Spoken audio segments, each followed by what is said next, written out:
All right, so I think the stream thinking about things ready to go though. So hello everybody, MegaZardX here, back at it again to give y'all another very exciting podcast episode. That being my ZardCast episode 88. And man oh man, Steven, what a couple of weeks we had here. Like, oh shoot. Like I felt like, especially within the past week, we had so much crap go down. We had the Nintendo Switch 2 leaks and stuff. Got to talk about that. PS5 Pro was officially announced, and the internet was up in waves. You got people on one side of the plane.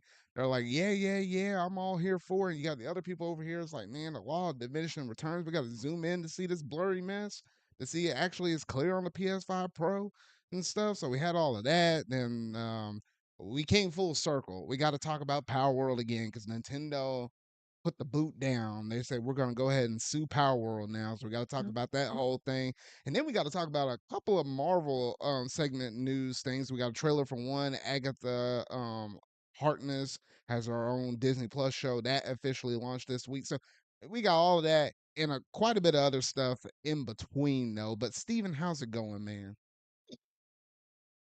Oh, can you hear me? Sorry, had a bit of an issue. Oh no, yeah, I can hear you now. How's it going? Okay. It's going good. I had pneumonia the last 5 days. Thought before I completely lie and say it's been all sunshine and rainbows. I have been sick, but I feel better now. I could have died because they told me I was fine, and then 2 days passed, and then I went back, and they were like, "Yeah, no, you got pneumonia. We were wrong. Sorry." Man, that's So I crazy though. That's crazy that yeah, they told you that and then took a few days later for you to do that. Because I was listening to this man yeah. in some of his VC calls. I was like, man, dude, it sounds like you're dying. I felt like it. Oh goodness. And you came right It off of was COVID awful. too. You've been having a bad stretch of a handful of weeks. Yeah, no, it was bad. I'm still coughing a little bit, but it's not nearly as bad. It could be so much worse. Mm. So besides that, overall, good. At least no games came out while I was sick, so I didn't really miss out on much. At least Zelda comes out in This I week. think 4 days, almost 3 days. Yeah. It's gonna be, which that's exciting. But we'll get to everything else. It's been a good week. I Last week I caught up on a lot more stuff, and next week I'm mostly gonna be moving because we're supposed to be moved in by the 16th, Hmm. just in time for like Mario Party's release. So I kind of want to be in there. Man, I know moving is a pain because like there was one time we had to replace our carpets. So we had to take everything off the floor. And by the time you're taking everything off the floor, Mhm. it's almost like as if you're moving. Like you gotta box things up and move them around and stuff like that. Even though they ain't going Yeah, far. I just know that process, and especially with all my electronic stuff, that was a I pain in the butt in terms of I moving all those cords around and plugging them all right back. Oh shoot. mm, mm. Yeah, I packed all of my games already. I already put them all in one big box. I'm gonna be careful with the one that has the amiibo in it. I'm really scared about that one. Shoot, I just dumped all of mine in the box whenever I was doing that mess. I was like, "Bruh, Specifically, like Pyra, Mithra, Noah, and Mio, they all have very flimsy accessories. just put them on the top of the stack. They'll be fine. They're sturdy." Yeah, no, it should be fine. Yeah, the Yeah, amiibo are probably the sturdiest plastic that Nintendo makes. Their fucking controllers aren't. yeah. Oh, and then also lately, Um, before we get up into the news thing, I had to talk about this too. I managed to get yeah. a new pair of headphones to use like when we're like gaming and stuff like that. The Astro A50X. Oh shoot, those things are a game changer. If you hadn't looked now, I've been a fan of Astros. I start off with the A10s, then I have an A40s, which is what I actually have up in my ears right now. I just use that as like my wired set. The A40s are just like that. But the A50, which was wireless, man, that mess is a game changer, Steven. Like the Yeah, fact that I and can plug it up into my consoles and stuff and I can get the Bluetooth off that. Like I'm talking about as old as GameCube. Anything with an HDMI that plugs up in it all the way up to my Switch and PS5, and being able to sync it up with Bluetooth on my phone, so that way I can hear you on the in the call like on Discord. Oh man, this must have been a chef's kiss. You know, it seems really cool, honestly. Yeah, because like, what headset do you normally be using? For a headset, I normally use the LS100X. It's Lucid Sound is the name of the brand. Hmm. Wait, is that wireless or Mm. cord? It is wireless. Oh, I never had a wireless one before this. I got you. All righty. All righty. It's cool though. I like having a wireless one. Yeah, which now that I got a wireless one, Mhm. it's gonna be hard for me to go back because now, I mean, that thing is so convenient. At least for my gaming spaces, I still like the option of wiring in case certain things pop up. But it is a nice, convenient thing when everything works. When everything works. All right, Stephen. Well, this is gonna be a long show, so we're gonna have to keep this ball on rolling, though. So, without any Okay. further ado, let's go ahead and jump straight up into that pop culture segment.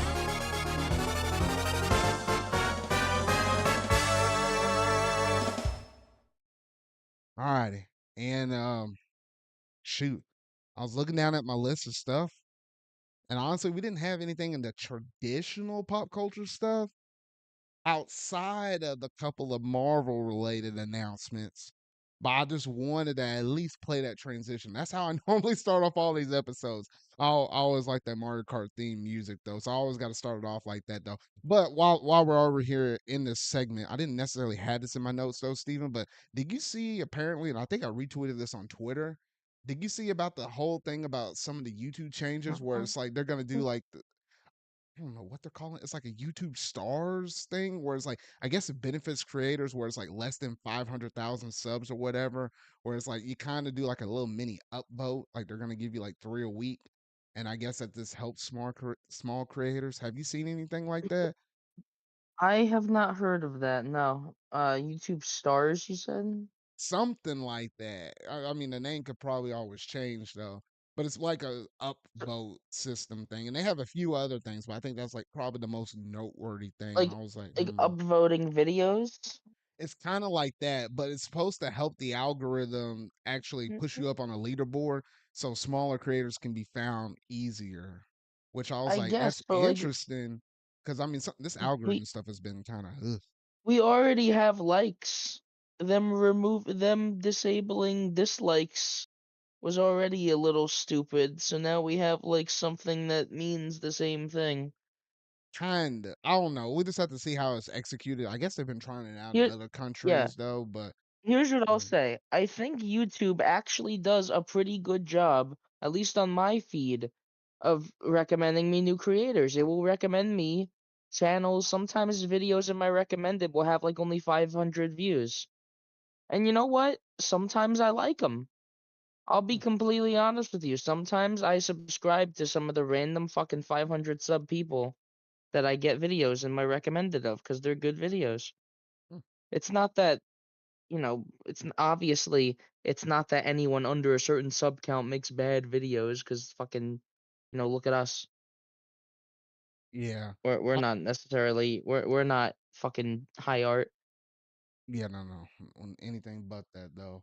But yeah, it's gonna be interesting. I'm curious to see how that works in execution. Anything to kind of help small people. I mean, I'm not necessarily big, but I mean, still relatively You're small not compared to some of these other.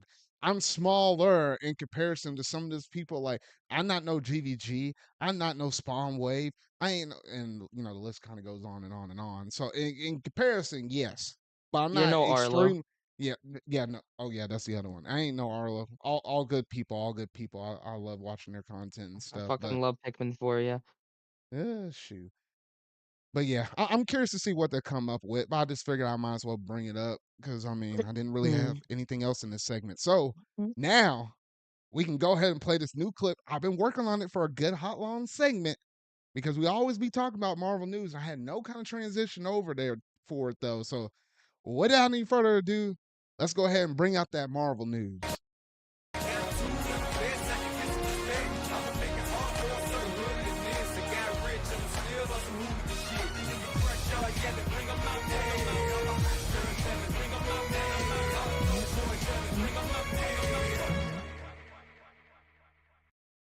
Alrighty, so we gotta talk I still like how snaggy that thing is. I had to change it up a little bit because if you play the original Marvel intro thing, that stuff gets copyrighted. So that was inspired by Deadpool and Wolverine. So hope y'all like that. Anyway, though, um, we gotta talk about Venom. Venom had its final trailer revealed, or at least final trailer in the sense like this is gonna conclude the trilogy. And Steven, have you seen this? I hope you have, because you I have seen the trailer. okay, good. Okay, good. So it's interesting. Like I felt like it's only been yesterday since we saw the first Venom movie, and I know the second one was like based on Carnage, and this third one's going to be interesting because it's all about the symbiotes, really. And Yeah, it's focusing on specifically like the creator of the symbiotes as the villain, I presume. yeah, which if they go down that route, cool. Because like we seen Venom in a lot of adaptations, everything from like the cartoons to some of the shows, and obviously some of the movies, like Mhm. the original Spider-Man 3 and stuff with the OG Spider-Man back in the day. So Yeah. I mean, I would love to see this, which is, obviously you've seen it in the comics and stuff, but like and to see it in movie form, it's like it's interesting. I feel like they were kind of hiding quite a bit of stuff. Obviously the comedy is really well with the wait, I still can't remember that actual dude's name or technically like what his character's name is. We just know Venom What and his host. I like to call the dude the host, to be honest, what, though. Eddie Brock? Yeah, man. Oh, bro. He's a Spider-Man character too. I thought you'd know who he is. It's weird. I feel like he has a different vibe in the Venom series versus like the Oh, of OG course he Spider-Man. does. That's what throws me off every time. So I keep thinking it's somebody else, but yeah, we know. Yeah, no, I guess the actor is Tom Hardy. He brings energy, we'll call it, to the role. Yeah. So I do like the He's gr- comedy that they been portraying. Like, what was it in the trailer? It was like Venom gambling or whatever though. And he got so yeah, frustrated, he kicked the machine and broke the dude's foot. I was like, dog. and he's like, I need money. Oh goodness. Oh man, that No, takes me yeah, shoot. That takes me back to it's that it. first trailer. What was it? The one where he interacts with that woman in the drugstore or whatever though. I don't Yeah, know. I love the comedy they always do up in this mess. I like how she became a recurring character and even showed up in Spider Verse. Oh yeah, that is true. That is true. It's But just yeah, funny. I thought the trailer was cool. I felt like they did a good job with not showcasing off everything. They gave us a glimpse, like what you're talking about, like the creator of all the symbiotes or whatever. Though, and it seems like it's like a full on invasion from the planet that they might originally reside from.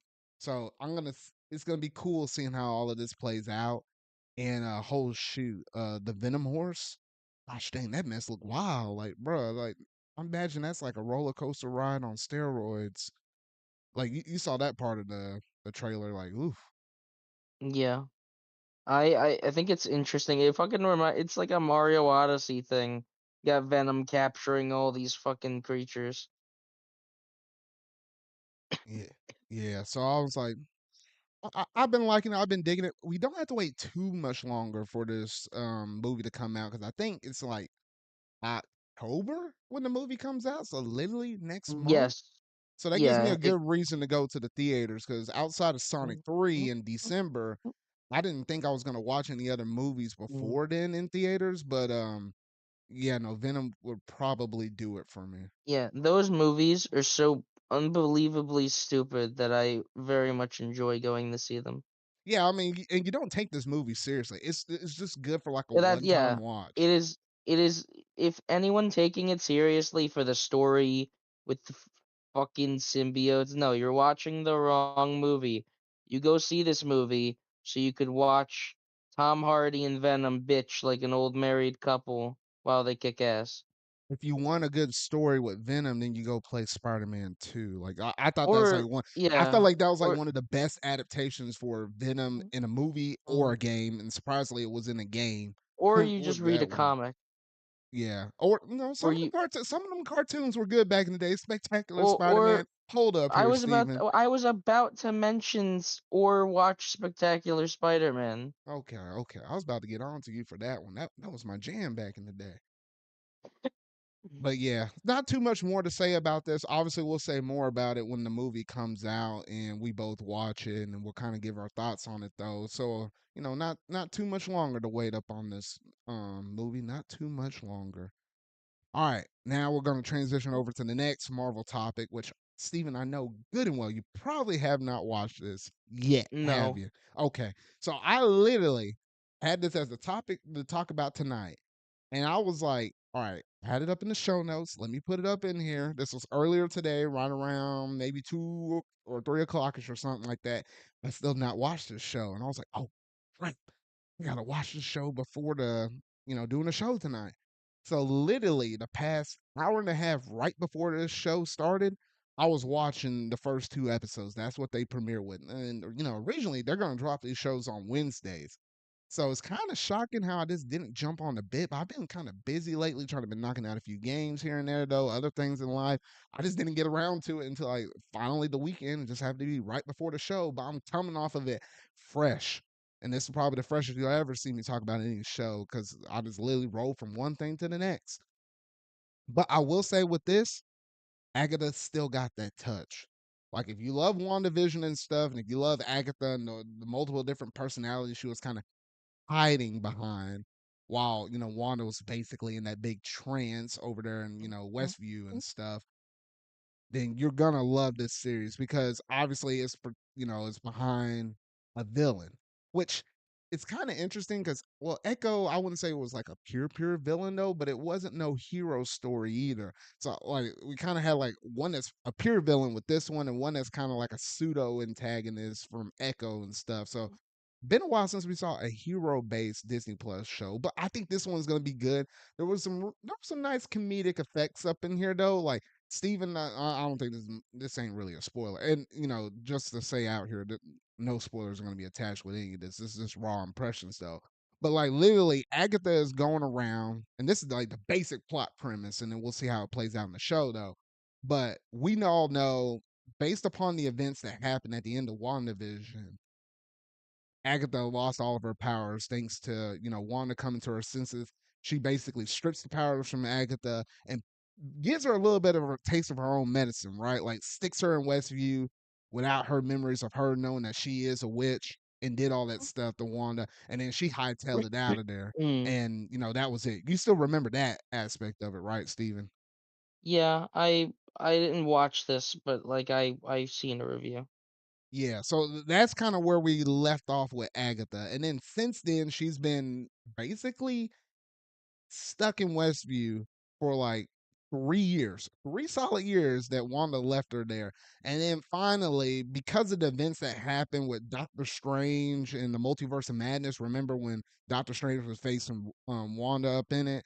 Both of Yeah. those two were clashing, and we saw what happened with Wanda at the end of that. So, because of the events that happened at the end of that movie, is the reasons why Agatha's started to be able to break out of her trance.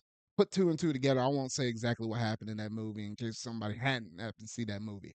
So regardless, Agatha finally recollects herself and is like, okay, I'm a powerless witch. I need to get my powers back because that dark tone she had, that she was kind of infused with that dark magic and stuff. Wanda stripped that from her. So she's like a witch with no powers. So she's like, well, gotta find a way to get some powers. And lo and behold, there was like one dude that kind of broke her out of her trance and knows a little bit of information, a little bit too much information for his own good. So I got my suspicion on this dude though. But however, he brings up the idea of like, well, why don't we travel the road? Stephen is literally called the road. If you know anything about Salem witch trials and all of this stuff, like they're making a lot of different teases to that, or even witches from like what was it, Snow White and the Seven Dwarfs and stuff. Like even like its little outro thing, like playing like homage to like a lot of different stuff, Wizard of Oz, etc. Though, but if you were to go down this road, which they keep saying time and time again in the show, if you happen to go down this road, at the end of it, you can get Mm. like some insane powers that you're able to tap up into. And that's what Agatha's banking on in terms of, getting herself back to true form. But she can't do it herself because she's powerless. So she has to get like a whole crew of other witches to get on board, which three of them were like natural witches. Some of them have their powers, and some of them are not as strong. They all have like And gosh dang, Steven, like you know how witches are. Like these I old I bats. don't. I really don't. I don't No, know these how old witches bats are. are like 300, 400 plus years old. Like we're Oh talking yeah, about, yeah, they go all the way back to when they did the witch hunts. Like some of them are that old. It's like, gosh dang. But so yeah, she has to kind of get a whole posse together to travel down this road because it's a a very dangerous road to go down, and you're not going to be able to make it there yourself though. And that's kind of the general synopsis you kind of get from both the two episodes though. But I love the way how a lot of these characters play off against each other, especially how Steven, you always got to have like the comic relief character or whatever though. Like Agatha literally recruits one woman that lives across from her street who literally knows nothing about witches and stuff like that, and she doesn't know. And she brings along this ride, and she just literally says, "Hey, I'm having a party over here next door. You want to come?" And they're like, she's like, okay." And man, you have to watch the episode in order to kind of get all the comedic bits out of it, though. But oh my gosh, I think this one's gonna do pretty well, Steven. I think it's gonna do pretty well. So I I do think recommend it. Marvel needs it. Yeah. Yeah, I don't know how much this show cost, but No, like it can't be that obviously much. at least this one actually seems like, oh, it's like a side thing. It's something that you could make into a show. It's not that important, but at the same time, I'm hearing rumblings that like at the end of this show is gonna bring back Wanda. So who fucking knows? Yeah, who knows? And That that's what the theory is that like Wanda will be resurrected by the end of this show because she's dead. She like dang, people were I like, was dodging around the bullet on that, and then you said it, but whatever. Cat's out of the bag what now. it was in fucking Multiverse of Madness. It was very I was saying in case nobody has seen that movie, but okay. okay, whatever. Oh, Phase four, we'll that talk about any movie's movies that without movie's two spoilers years now. old. Okay, the rule is if you're in the past phase, then we'll blow the lid off spoilers. Then I guess as Alright, long as it's not a fine. recent Phase five movie. But Fine. Alright, we can't talk about how super important Kang definitely will be. We can't talk about that. no, man, we ain't bringing that can of worms back up though. But interestingly enough, Steven, when the show starts, you know how like it normally does that MCU intro and stuff? It Yeah. did not do that with this show. It just popped up Marvel Television. That's Oh how yeah, I know that they're that's a new actually, thing. yeah, Hmm. they heard some of the fan feedback and stuff, and as well as like, and I guess they can evaluate and see how many people are actually tuning in to watch certain shows and stuff. So yeah, no, they're going a little bit more back to form, like I guess some of those ABC shows. Like if you think back to like Agent Carter or whatever, though, like those are some really good stuff, but it's not like heavy emphasis on the You don't MCU have or to watch whatever. them. Yeah, it's not like you have to watch them, but if you do watch them, you get a good kick out of it. It just, it's just something enjoyable if you just love seeing about the character or the world or wherever it originates from. And I think that's the vibe we're kind of getting. Obviously, you'll get a little bit more kick out of this show if you've seen WandaVision, if you've seen Doctor Strange and the Multiverse of Madness, though. But you can probably jump up in here and kind of fill in the cracks as you go along, even if you hadn't seen that. But it will definitely enhance the flavor of this experience, though. So yeah, that's something to kind of keep an eye on because I don't even think Echo popped that little Marvel television thing up on it. I think this is a first with this show. So we have to keep an eye on this moving from this point forward, though. So it kind of leaves the door open for like season twos and threes and stuff if it does really well. Kind of like how Loki has like two different seasons already, though. So honestly, some good stuff right here. And then if anything revolutionary pops up, I might mention in some future episodes and stuff. Because actually, I did not look this up. I do not know how many episodes this series is supposed to have. Like, I think it might be the traditional 8 or so episodes. Do you happen to know off the top of your head, Steven? No, if I had to make a guess, 8. Especially Mm. because they released 2 at once. Well, they did for the debut of it. Well, yeah, that would give you like 6 weeks worth of content to distribute. It would Yeah, because only make sense for it to be 8. oh, the next 5 episodes are being released. Oh, so there's 7 in total, not 8. So we Okay. saw the first 2, and there's only gonna be 5 more. So a grand total of seven. Eight is usually what you kind of shoot for in the middle. And you know how sometimes they'll run 40-ish minutes. Sometimes it can be a little longer, a little shorter. I But don't like yeah. that. I don't like how Disney Plus does that. Oh, you wish it was just a solid I 40 wish it minutes was every time? consistent, yeah, Mm. I think it's just so I could. depending on the story beats and where it leads off to where Oh, it kind of yeah, but I encourages you like to watch the next episode. I think that's the only I just reason why like they do it. being able to I like being able to turn on TV and be like, "Yeah, I know how long this is gonna take." Eh, I remember watching Mandalorian, Star Wars, and I was like, "Okay, why does this feel like it's a lot longer than 40 minutes?" I look and it was an hour-long episode for the finale. Like, "What? you don't check that mess before you watch a show? No." I trust that, like, it's gonna be the same length as everything else I've watched so far. I think that's a reasonable assumption. I don't know. I just have a big habit of doing it because it's not like I'll watch like a million and one shows. However, like with my anime episodes, like I agree with you on that sense. It's like, yeah, you do expect those to be about like 20 or so something minutes every time. But every now and then I'll be pleasantly surprised with like a Oshinoko episode that starts off with like an hour and a half long first episode in that season one. I was like, what the freak? Like that really caught me off guard. But usually I have a pretty good habit of checking on it because it's not like I watch a bunch of shows. So I just like to know. I don't know if that's just a me thing or what, but whatever. Outside of that, I don't think there's much more to say about Agatha. She's a really cool character. I think she kind of jives well with most of the cast, except for the dude. She literally calls the dude that follows along with her like her pet, even refer to her as like Toto, a reference to, Wizard of Oz and stuff. So, references galore with and this is like the perfect show to watch around like peak Halloween time. We're about to roll over from September into October. So yeah, no, this is the perfect episode. Wait, hold on here. What? Oh no, for a second I thought Halloween was on the 31st on a Wednesday. Oh, it's on a Thursday. Dang, I think they timed No. out the episode release. Hold on, let's look at the calendar here. Hold on, 1, 2, 3, 4. Oh shoot, never mind. I thought they timed out the episodes to where the final episode would have been like a day before or basically on the day when the release date drops on for Halloween. I think it's 1 week off, but it's not bad. It's not bad. All right. I think that's all I got to say on this. Was there any other questions you wanted to ask about this since I'm the only one that knows? No, I'd say it's pretty cool, honestly, that they're doing something different. All righty. Well, that's all the Marvel news we can say for now. We always cherish these moments though because they're few and far between, at least here in the year of 2024 though. So that basically does it in terms of all of my pop culture segment news that we had to talk about and discuss right now. So without any further ado, let's go ahead and jump straight up into the gaming news.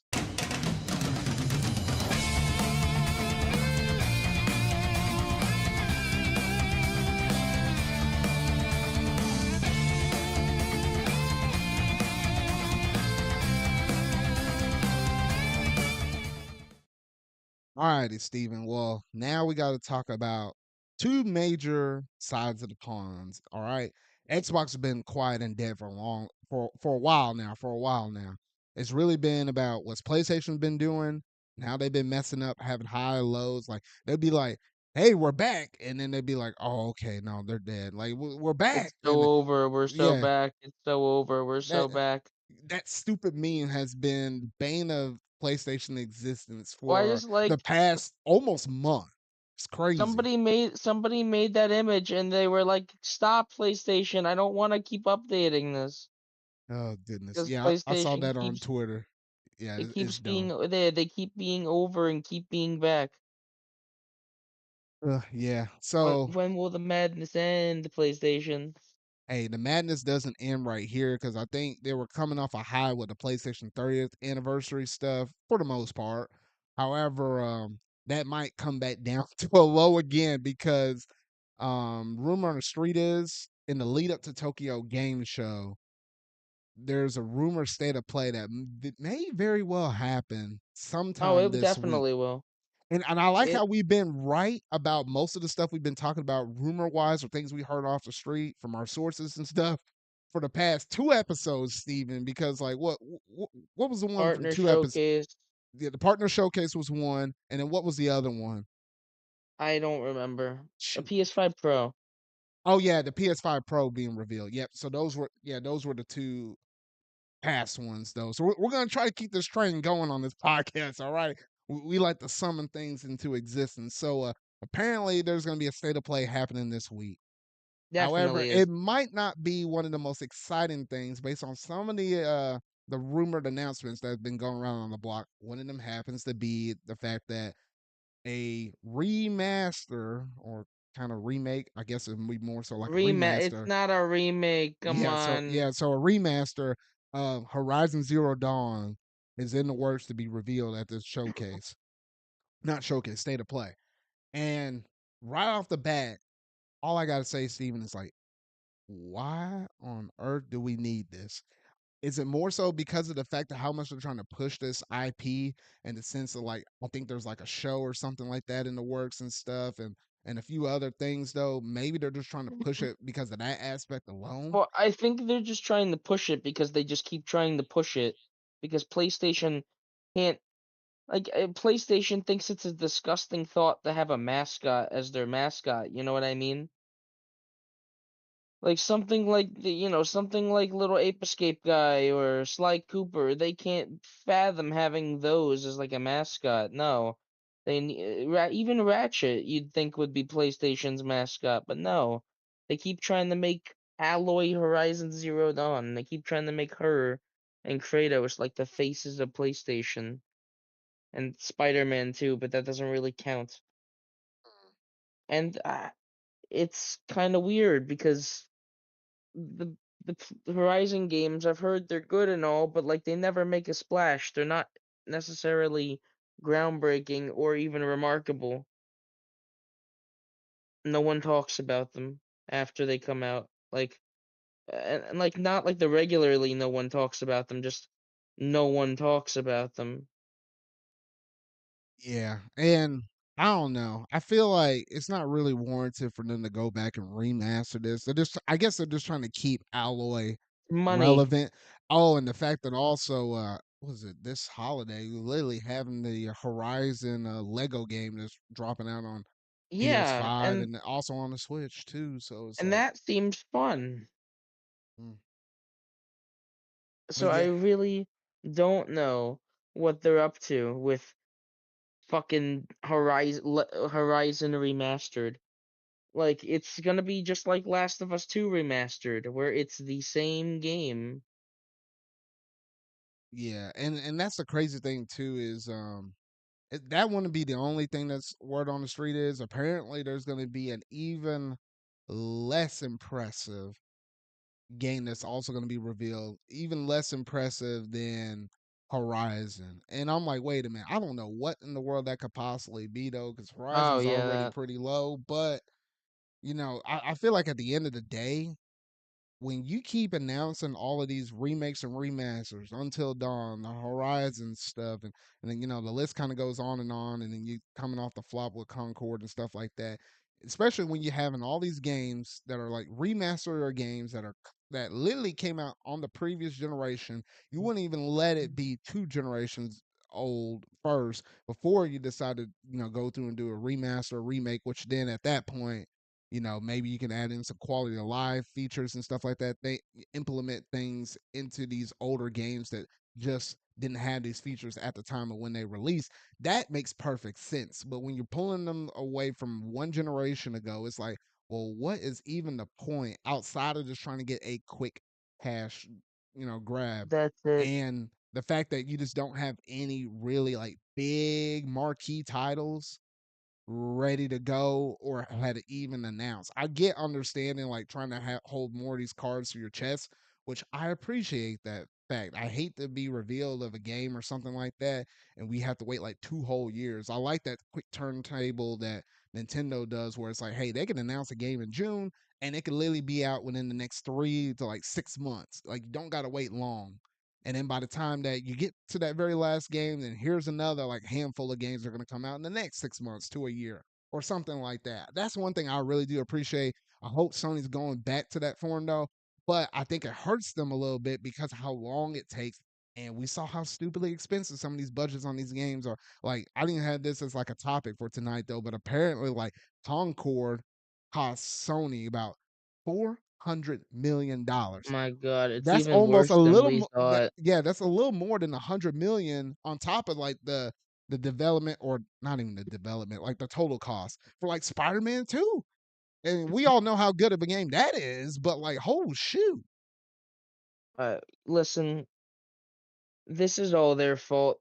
They apparently internally thought that it was gonna be the next Star Wars, that Sony was propping this IP up as like their magnum opus. This is Sony's priorities. Sony doesn't care about, as much as they parade around Astrobot now, they don't care about like get how going back to the way things were. They want to find some realistic shooty, make a mascot, and make money. That's all they want. Hmm. Like they wanted people to buy plushies of Green Man from Concord. No, I'm not gonna buy plushies of Green Man from Concord. Thank you very much. Yeah, no. Lose So 400 million instead. yeah, so like some questionable things was definitely being brought into attention, at least from Sony though. So it's like we'll see how the state of play goes. They could come out here and announce something good.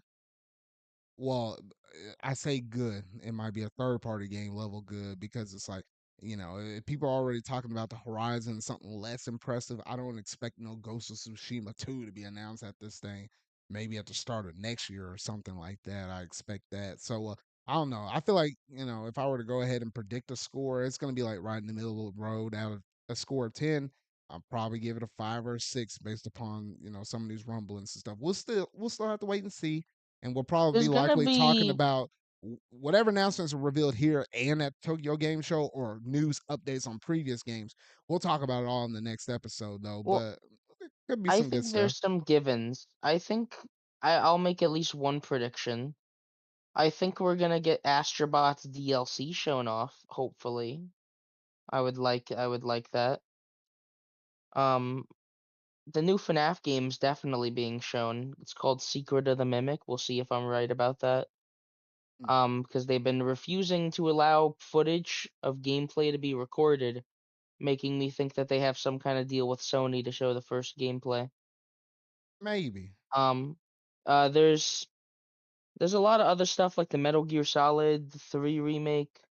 Uh, other stuff. It was other stuff from Konami. I think they had And Silent Hill 2 will probably get like one little final. Oh, it's coming out. Silent Hill Uh, 2, I think that's guaranteed because literally that's coming out next month.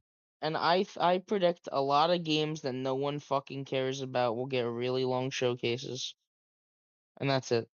Yeah, that'd be about it. I mean, the Metal Gear Solid, yeah, Metal Gear Solid 3. I'm like, okay, I feel like there's a decent chance it could show up, but if it shows up, I'm like, well, I don't know if they.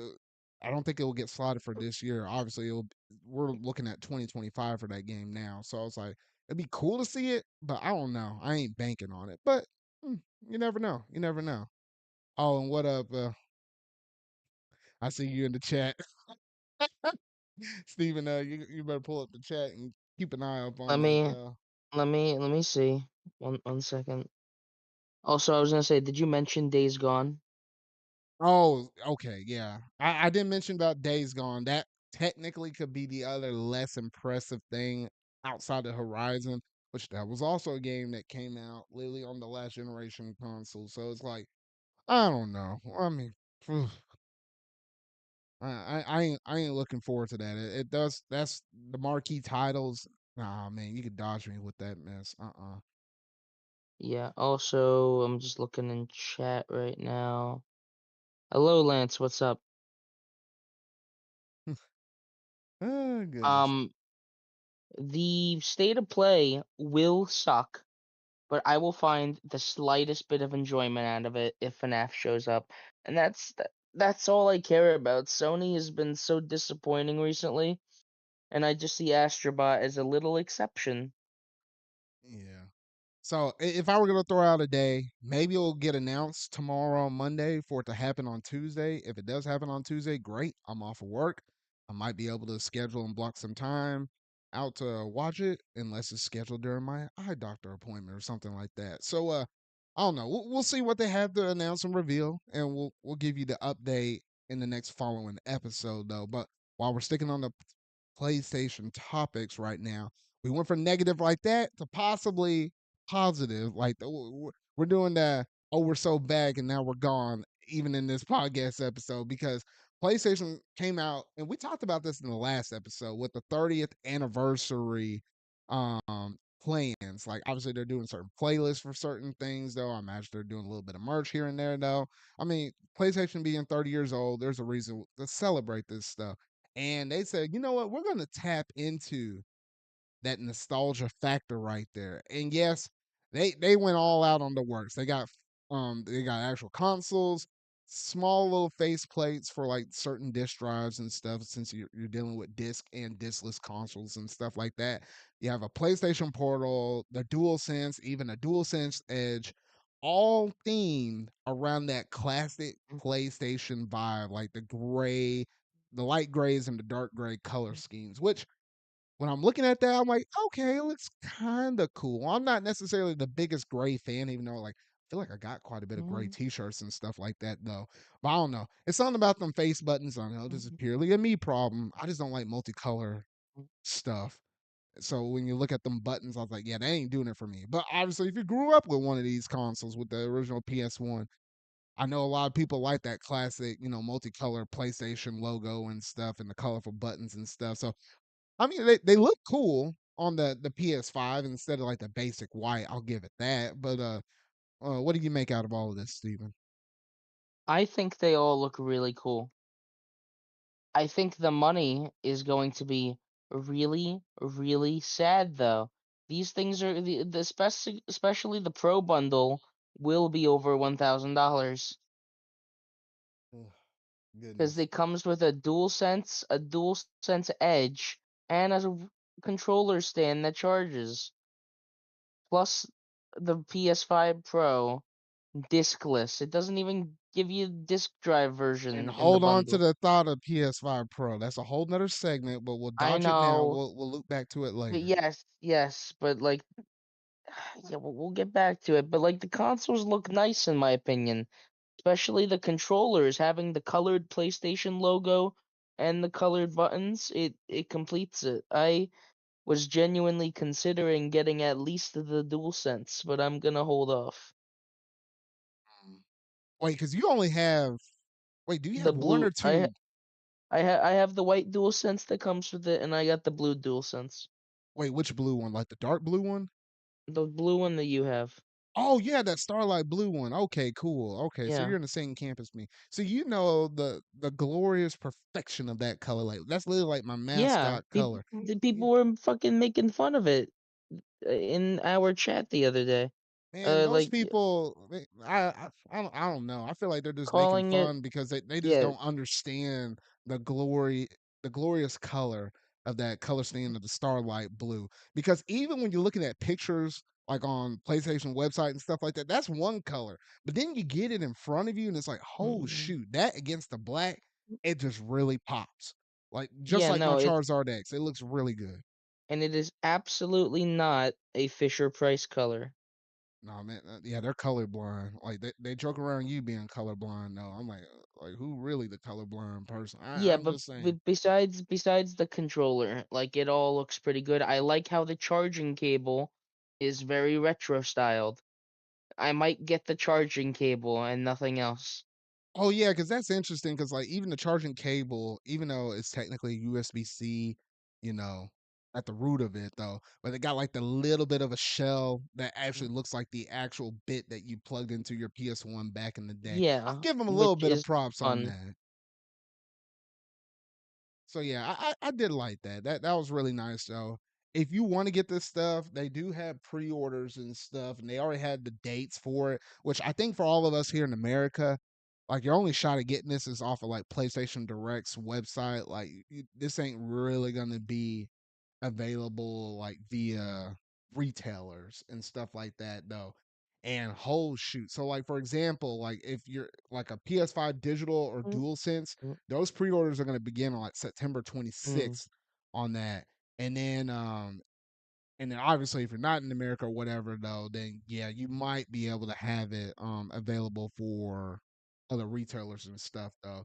Now the PS5 Pro model, if you want to choose to get that versus just the basic one or whatever, that's gonna be limited to like 12,300 units. And even It will then, sell. yeah, they're gonna have like engraved on the system like what number out of that 12,300 it is. And at least in terms of sales numbers, we probably won't get any updated sales, at least on a pro model, but we'll know it at least sold that much, whether they're all sitting in boxes or they're being actively used or they're sitting in someone's basement and they're trying to be at scout and being sold for like Mm. double, maybe triple the price. If We'll if know it at anyone least sells 12,300. if any people actually scalp PS5 Pro, I'm gonna feel bad for them. Like, really? Well, no, I mean, if you scalp this one, you're gonna make your money's worth because people are gonna want to get that. That number No, is I know, but, like, incredibly low. but come on. I guess for PlayStation it is, but, like, oh my god, dude, like, it's gonna be, like, $1,000 because it's coming with a bunch of stuff you don't need. Yeah. So I'm like, I don't know. So I mean, I think it's overall a kind of cool idea. I mean, you even have it like the portal itself, which that's like $200 in it of itself just to get the portal thing now. But yeah, overall, this Yeah. is probably a good way to celebrate your 30th anniversary, though. It's going to get expensive, and man, you're going to have to camp out on their website because I know that stuff is going to instantly sell out. I think the most common item Mm, would mm. be the DualSense and the Pro, but the DualSense, even that, I feel like might go out of stock pretty quick, though.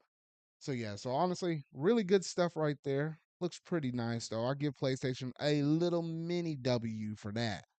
But then, Steven, oh shoot, we got to talk about the big elephant in the room. One of the biggest and hottest topics that's been going around the block. Yes, we're Alright. talking about the PS5 Pro. It got announced shortly after we had our last episode for Pod, and it literally happened that following week or that current week, should I say. And man, Yeah. oh man, I even streamed this thing. Like they called it the PS5 Technical Showcase, in which that was a bunch of mumbo Mm. jargon for them just saying, "Hey, we're gonna reveal the PS5 Pro at this event." And I was like, I was off that day, so I was like, I might as well go ahead and stream it. So my reactions out there on the channel, if you want to see exactly how I reacted to it, though. But in that whole entire showcase, they were comparing. I like how they started off the show, Steven, showcasing off The Last of Us. I think it was part two from the PS4. Yes. I'm like, bruh. Yeah. I'm like, you're gonna start off this thing and start your comparison with a PS4 game. Like, why not some kind of PS5 game? I don't know. That already kind of No, rubbed I me off the know. wrong. Yeah, that rubbed Well, me off the wrong way right off the bat. technically, here's the thing, Zard. There's really no PS5 exclusive games. There's none. Well, Like, there's there's hard, a like, few Astrobot, bro. You okay, can't say okay, there's a few. none. Okay, Spider-Man but 2 like, is still you, technically one right you now. know the point I'm trying to make. Demon I know. Souls, Spider-Man 2, Astrobot. That's all that matters. That's all your main ones that matter. Last of Us Part 2 Remastered is technically a game on PS5. It's still cheating, and it's still an old game. I fucking hate Sony sometimes. Everything involving the PS5 Pro gives the response I fucking hate Sony. Because well, I don't know if you've seen this. Sorry to derail it a bit. Did you see that a Sony analyst like attributed this thing to a lack of competition from Xbox? I've seen that or word on the street, like, just from hearing from fan perceptions and stuff. It's because, like, well, Xbox isn't doing so well. So PlayStation is like, well, we can go ahead and mark this up at whatever price because a Yeah, lot like right now, I think the PS5 is outselling the Xbox Series consoles 3-1. So it's like, hey, we got a cornerstone in the market. Like if you're gonna play a third party game or along with one of our first party games, now technically you can play some Microsoft games up on this thing though yeah. too. And I then mean, you're gonna go and default mostly to a PlayStation. yeah, that technical showcase, like, and then they were like, "Oh, here's the footage on PS5 compared to PS5 Pro," and it's like I gotta play Where's Waldo? Like, what's the difference? Where Now, is it? and there, there's two different trains of thoughts. In which case, that recent video that I happened to put out on my channel, where I was actually kind of talking about like some of my thoughts on the PS5 Pro, once I kind of marinated with like more of the thoughts in my mind, which actually did fairly well. I ain't gonna lie. I was like, hey, I love all the support I got up on that thing, though, like over 400 views and stuff like that, though. But people were always pointing out, like, well, Mm, obviously, yes, you were showcasing this thing off in a stream on YouTube, where YouTube normally goes through and compresses a lot of your videos and stuff. So, I mean, ideally, it'll be it'd be a greater scenario, or not greater it'd be a mm, more ideal situation if you were to upload that video as like a 4K video to YouTube or whatever though. But more ideal to actually play it on the actual hardware with probably the most ideal, oh man, I'm saying ideal way too much. The perfect TV to be able to run this mess off of, not your just general 1080 thing. It has to be 4K, maybe that ultra high def, crystal clear, whatever though. Like this PS5 Pro is gonna be suited for people that have probably the latest in terms of greatest technology in terms of where they're watching this stuff on their TVs for them to get the most bang out of their buck. Because if you just have a traditional 4K basic stuff, or like me, I just have a basic old 1080p TV. I'm like, yeah, this PS5 Pro isn't gonna really do a whole lot for you though. And I hate how you have to literally zoom into the background while yes, it look whack on YouTube, I mean, you probably still have to probably do the same thing with the actual hardware, where you have to zoom in. That really only knows the difference with the background elements. Now, don't get me wrong, the background elements are mm. still important within a game, but like, how important is it in the grand scheme of things to like stuff that happens in the foreground or stuff that's closer where your character actually interacts with, like for example, Final Fantasy VII Rebirth and stuff. Yes, I know if you look off in the far distant horizon stuff, things are gonna look a little bit blurry. I mean, shoot, ask a different person and they might say, well, that probably looks fine to them. That might be the general feel of, like most casuals out there though. But like making that sharper in the background isn't really gonna do a lot to improve the user experience, if that makes sense, Steven. And that's the one little thing that kind of rubbed me off the wrong way because I feel like we're at this point now where we hit the law of diminishing returns. Like we hit that ceiling, at least with PlayStation and Xbox. Nintendo Yo, still has yeah. a little bit of go before they hit that wall. I mean, depending on what we talk about with the Switch 2 stuff, they're gonna make some leaps and bounds and stuff, but they're not nearly as close as where Well, PlayStation, Xbox is at currently right yeah, now. And I feel like that's and that's part of the issue. that's assuming Nintendo doesn't go backwards again, because they will. Nintendo will spend like a whole generation with some gimmick again. They're not just only gonna do Switch systems. At least I don't think so. Yeah, and Like a couple generations down the line, we'll get back to Nintendo doing a weird gimmick to get things selling. Which, whether it's adding a second screen again, like people are saying, whatever it is, they're gonna do something eventually. yeah, so like for at least for the rest of the presentation, I'll give a little credit to Sony. This is like the only little props I can probably give them. Thank goodness they didn't drag this out to like 30 minutes of Mark Cerny up there talking to all of us with all these super advanced technological terms that a lot of casuals ain't really gonna know. But at the core end of the day, they improved the GPU. They added in like an advanced ray tracing thing, which I don't really notice the difference with ray tracing games, or at least it doesn't seem super important to me. And then they have like a super processor thing up in there. I forget what it's like the PlayStation Super Spectrum something something something. Mm, The combination of those three things basically make up the essence of the PS5 Pro. So a lot of things yeah. that they were talking about in the showcase was like it's interesting. Like it's a 3-to-1 ratio, or like Mhm. 75% of people will play in performance mode versus like the 25% that will play in fidelity mode. Like, Oh, yeah. y- yeah, No over the one no one cares about graphics. yeah. So it's like more people want to have their solid 60 frames per second, or at least have the game running to a as basically as best as it possibly can versus having that sacrifice to say, I just want the game to look pretty.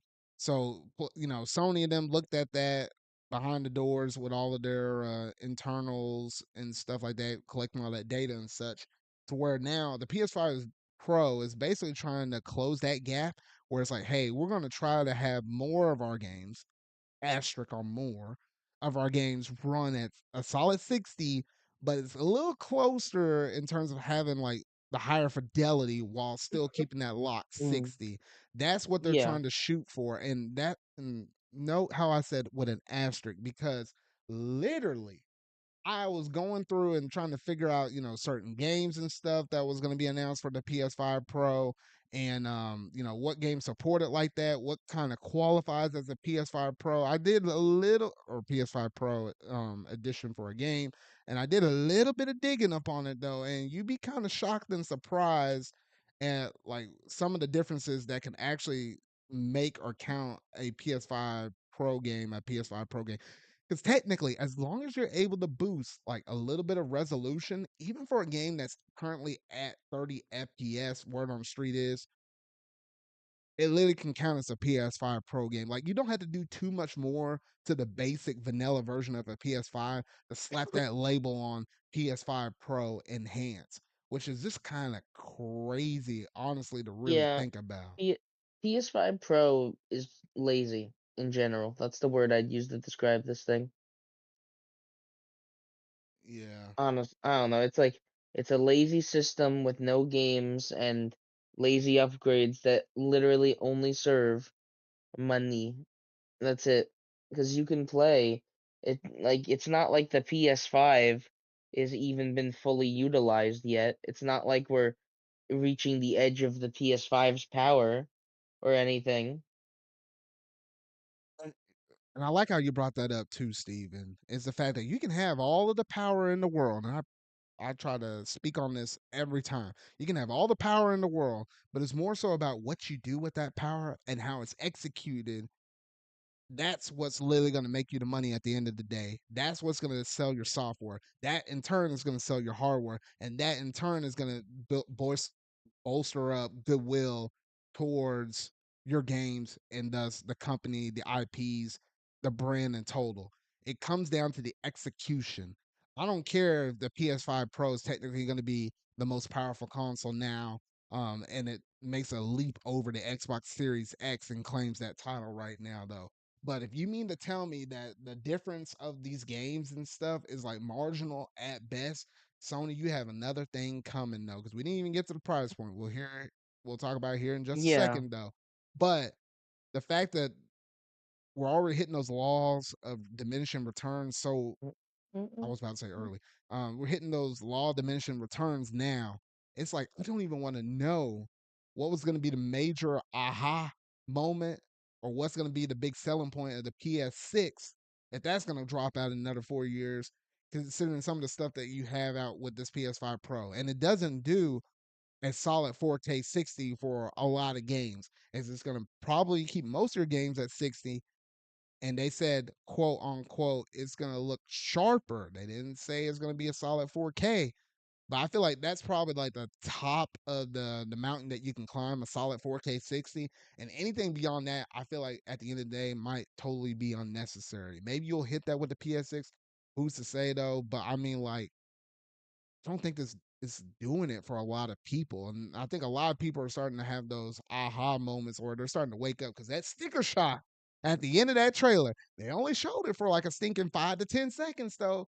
But I was prepared to have that price point be revealed for $600. I was fully accepting that. But then when I saw it for 700, I was like, dang, $700 for that in a disc drive.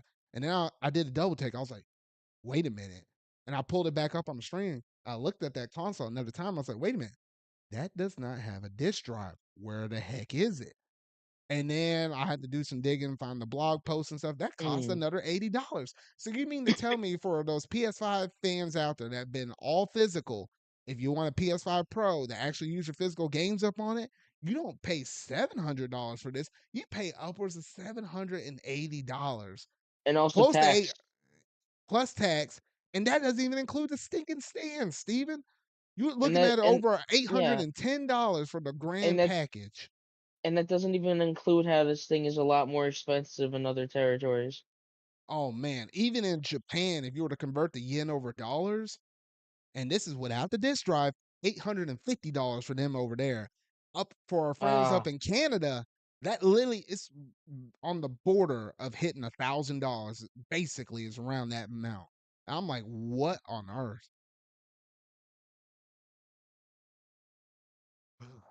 I kid you not, Sony. I just don't know what you're doing. Just don't know. I just don't understand it. I know that this console wasn't going to be like a cheap thing for you to be able to make, given the fact that some of the things you pumped up in it, though. But like $700, you couldn't cut us a deal at least to get the disk drive included in it. I feel like if you would have included that, even granted they value it for $80, even though I definitely know it doesn't take $80 to make a disk drive to manufacture that sucker. I mean, even if you were to include that, that might have took a little bit of that blowback though. But like, golly, like we were looking at the PS3 back in the day at $600 and stuff. And I'm like, man, now don't even get me started with the people comparing inflation and stuff like that. That's just the most ridiculous thing ever, especially for people out there. You know who I'm talking about, Steven. Like the main person that's been running around and campaigning this mess down into the ground, or like literally people started to call out. Um, they started to call this dude out on all the tweets that this dude has been going through and making though. But Jeff Keighley, man, oh man, it felt like this dude was simping for oh this system. god. I pulled up a little graphic right here. I wish I could pull it up on the screen. I don't have it set up like that though. But this dude was like tweeting out like 12 different things. It's like, all right, we got the showcase happening tomorrow. This is the PS5 Pro at a rise at $700. First 4K images of the PS5 Pro. Witness the power to play unleash. Like you literally said the same thing that was showcased off in that image. Then he kind of went down into some of the specs and stuff like that. Then he talked about the pre-orders. Then he said, all right, here are all the games that are included up in there, though, which, you know what, we might as well go ahead and talk about that. At least some of the games that are included that will be PS5 Pro compatible, which let me whip up that list here real quick. Because this is the thing, though. A lot of people moved on from some of these different games. So I doubt how many people are actually going to go back and try to play these games if they already finished it, though. But the list is as follows: you have Alan Wake 2, Assassin's Creed Shadows, Demon Souls, Dragon's Dogma 2, Final Fantasy 7 Rebirth, Gran Turismo 7, Hogwarts Legacy, Horizon Forbidden West, Marvel Spider Man 2, Ratchet and Clank Rift Apart, The Crew Motorfest, The First Descendant, and The Last of Us Part 2 Remaster. That's the list, at least as it stands now. In which case, out of all of those games in that list, I have Rebirth, I have Hogwarts Legacy, and I have Spider Man 2. But I don't think I would go back and play any one of those three games after I currently went through and experienced it the first time. I mean, I just don't feel like the incentive is there unless you're just like a diehard for graphics. Like, are you a die? Nah, I was about to. I was joking. I was about to joke around and say that about you though, but I know you ain't.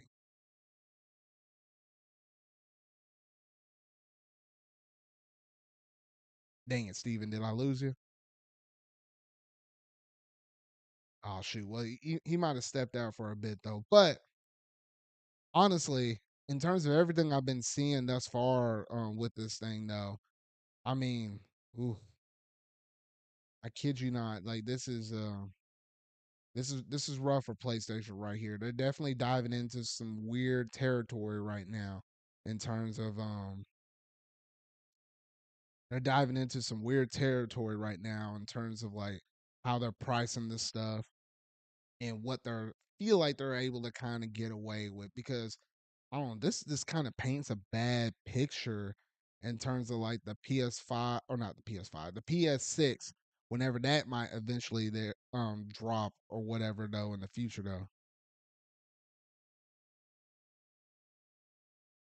But yeah, honestly, shoot, I'm almost about sick and tired of seeing all of this stuff, and I don't even think they actually showcase all of this information to the general public in a great manner either, though. Because even like some of the details for it, for like the storage size of it, like now we know it's going to be 2 terabytes and stuff like that.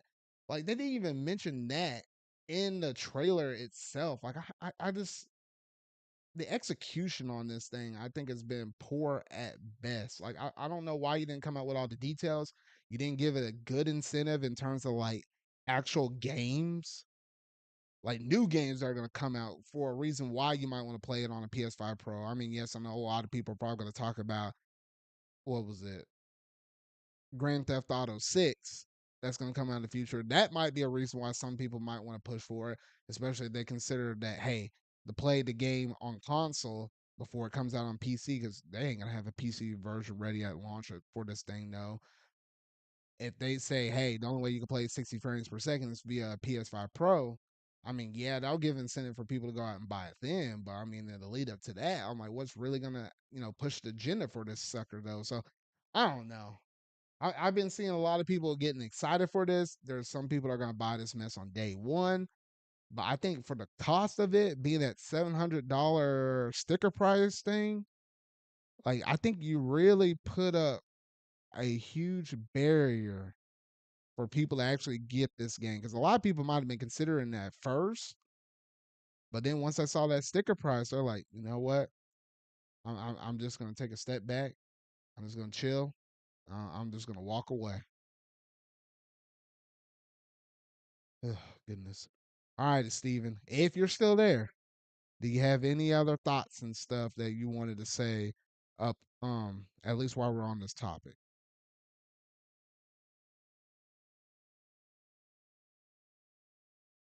All right, well, if not, then I guess we'll move on over into the next topic that we have, because that's it in terms of all the PlayStation news that we have currently available right now. We'll see what news and stuff happens to pop up with Tokyo Game Show, like how me and Steven were talking about earlier. We feel like there's going to be like some pretty good stuff that's going to happen on the side with that in terms of some announcements. Some might be really exciting, some might be a little bit wish washy at best, though. But we'll see. We'll see. But all right, that's enough about PlayStation in terms of like the good, bad, and the ugly. Let's go ahead and talk about Nintendo, because at least with Nintendo, they've been having some good stuff here lately. And it's crazy to think how Splatoon 3 has finally wrapped up in terms of their two Mm. year um development thing. Wait, Steven, are you back? Yeah, I don't know what was happening with my mic. I'm here. Oh, okay. All right. Shoot. I just finished up the PS5 Pro stuff, and we rolled over into the Splatoon stuff now. That's Okay, where we yeah, at. I didn't miss much. Yes, Splatoon 3 Grand Festival, huh? Yeah. It's crazy to think that 2 years, what was it? We're in 2024 now. That game came out in 2022. We Yeah. celebrated the final 2 years. Now, outside of just basic balance updates and such, like we're done with getting new weapons. We're done with getting new stages and stuff like that. Like that is it. And man, they went out with a bang with this last Splatfest. So I thoroughly enjoyed my time up in it, because I say the past two Splatfests before this, I was like, I was almost getting a little bit burnt out. I mean, Turf War ain't one of my favorite modes in the game. I much prefer Tower Control. Rainmaker's my personal favorite.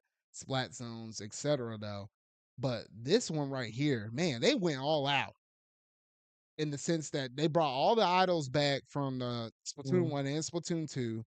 Off the Hook is my personal favorite Mm. pair between the two. And they had them like in the middle of nowhere doing like all these different concerts on like three different Well, stages. They rotated around and stuff. It the just looked funny really part, cool. the actual venue is where you started in Splatoon 3, where you took the train to Splatsville at the very beginning. Yeah, and that was one of the things I noticed too. I was like, And wow, also, it's we from the came a beginning full of the loop. story mode as well. Yeah. Which Hmm. I kind of wish there was more stuff in the game that had like that chaos theme and like took advantage of like the desert setting and all that. It, Splatoon 3, if you ask me, is a mixed bag of both good things and bad things, mostly kind of mediocre things. With, in my opinion, Salmon Run being the best mode. They made a lot of mistakes with Tricolor, a lot of mistakes just with the content, I'd say. But I'd say with Grand Festival, they ended it quite strong with a uh really nice performances, honestly. Having And all of the music there finally again. yeah, and that was one of the things I really did like Mm. is I never thought that I'll be able to like, you seen past Splatfest and stuff. You seen, Off the Hook with in Splatoon 1. You seen the Squid Sisters in the first game, and then obviously you got Deep Cut in the third game. You saw their performances and stuff in Splatfest. They're always cool, they're always nice though. But the way how they blew that out of the water with this one though, where I just felt like there were sometimes I booted up the game, I walked over to one of their concert avenues, put the controller down, and I just watched the show as if like I was actually at a legit concert. Like some of their tracks and stuff, and I loved how they pulled different tracks from Splatoon 1 and 2, along with 3, and introduced some remixes to some classic stuff. And on top of that, added new tracks where it's like all of them like singing together, like those like final moments right beforehand and stuff. It was Yeah. something to behold. Like they even had like all the different things where you can do on the D-pad, where it's like you can jump up and down, pump your fist in the Yeah. air, wave back and forth. Like it really felt like you were kind of one with the avenue like that. And I was like, dang. And I was like, you had all those, I don't know, what do you call those things, Steven? Like octopus, squid little jelly-o dudes. Yeah, several of them, Jellyfish, yeah. yeah, jellyfish dudes. And literally filling up the whole concert avenue like that. I was like, dang, that's a lot of, you know, characters and stuff to code up on the thing at one given time though. But I I like just love the setting. I liked DJ Octavio selling Callie and Marie plushies Well, at the it wasn't stand. just him, it was also Captain Cuttlefish right next to the No, dude. I no, was like, "Wait, I what, the know. free?" I just like how after the story mode, he's not only turned a new leaf, but they've settled their differences. Yeah, yeah, He's so basically he's basically just a retired old man now, just like Cuttlefish, which is funny.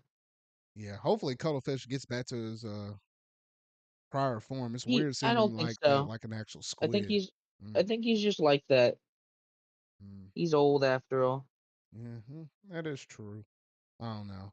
But yeah, so that was part of it. And the concert venue and stuff was really cool. Um, walking around with ink splattered all over your shirt and stuff like that. It just felt like a really strong festive vibe, essentially, though. And that was only half of it because also, even to the lead up to it, you had like a very unique salmon run thing that took place prior to it. And that was a whole nother thing. Like you got the fight off the salmon heads and stuff where the concerts were literally being held at.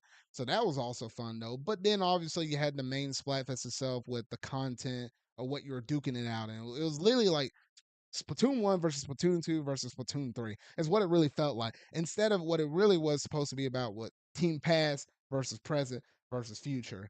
Future There was dropped no the good way ball. of doing it. Yeah, no, Future dropped the ball big time. Like they didn't show up at all. All I got in my We were matches I was like Team Past versus Team Present. That's all it was really about at the end of the I day. also got Team Present versus Team Present a lot, which was a big problem this Splatfest. Well, yeah, because we got the popular vote. I think. Oh shoot, do Yeah, I but the have the? fact of the matter is having three teams really messes it up. Having three teams and having one that's much more popular than the others. Like I swear, Splatoon 4 better not have four fucking teams, because it's gonna be even worse of a problem. Hey, I wouldn't put it past them to have four different idols, but I don't think they're gonna go around doing like four different teams to vote. That get a little Yeah, crazy. That get a little crazy. that'd be awful. But yeah, and lo and behold, even though Team Present got the most amount of votes to rep the team, we collected the most amount of conch shells in like the week or so leading up to the event. Team Pass was a bunch of tryhards or like some filthy Splatoon oneers. I'm telling you, man, old crusty people that came up in there and stole the victory away. 500 points, the Presence 370. The gosh dang it, Future didn't show up at all. They should have stripped some of the points from Team Pass with a fat zero right there. Like nobody gave Deep Cut any love. I'm just saying no.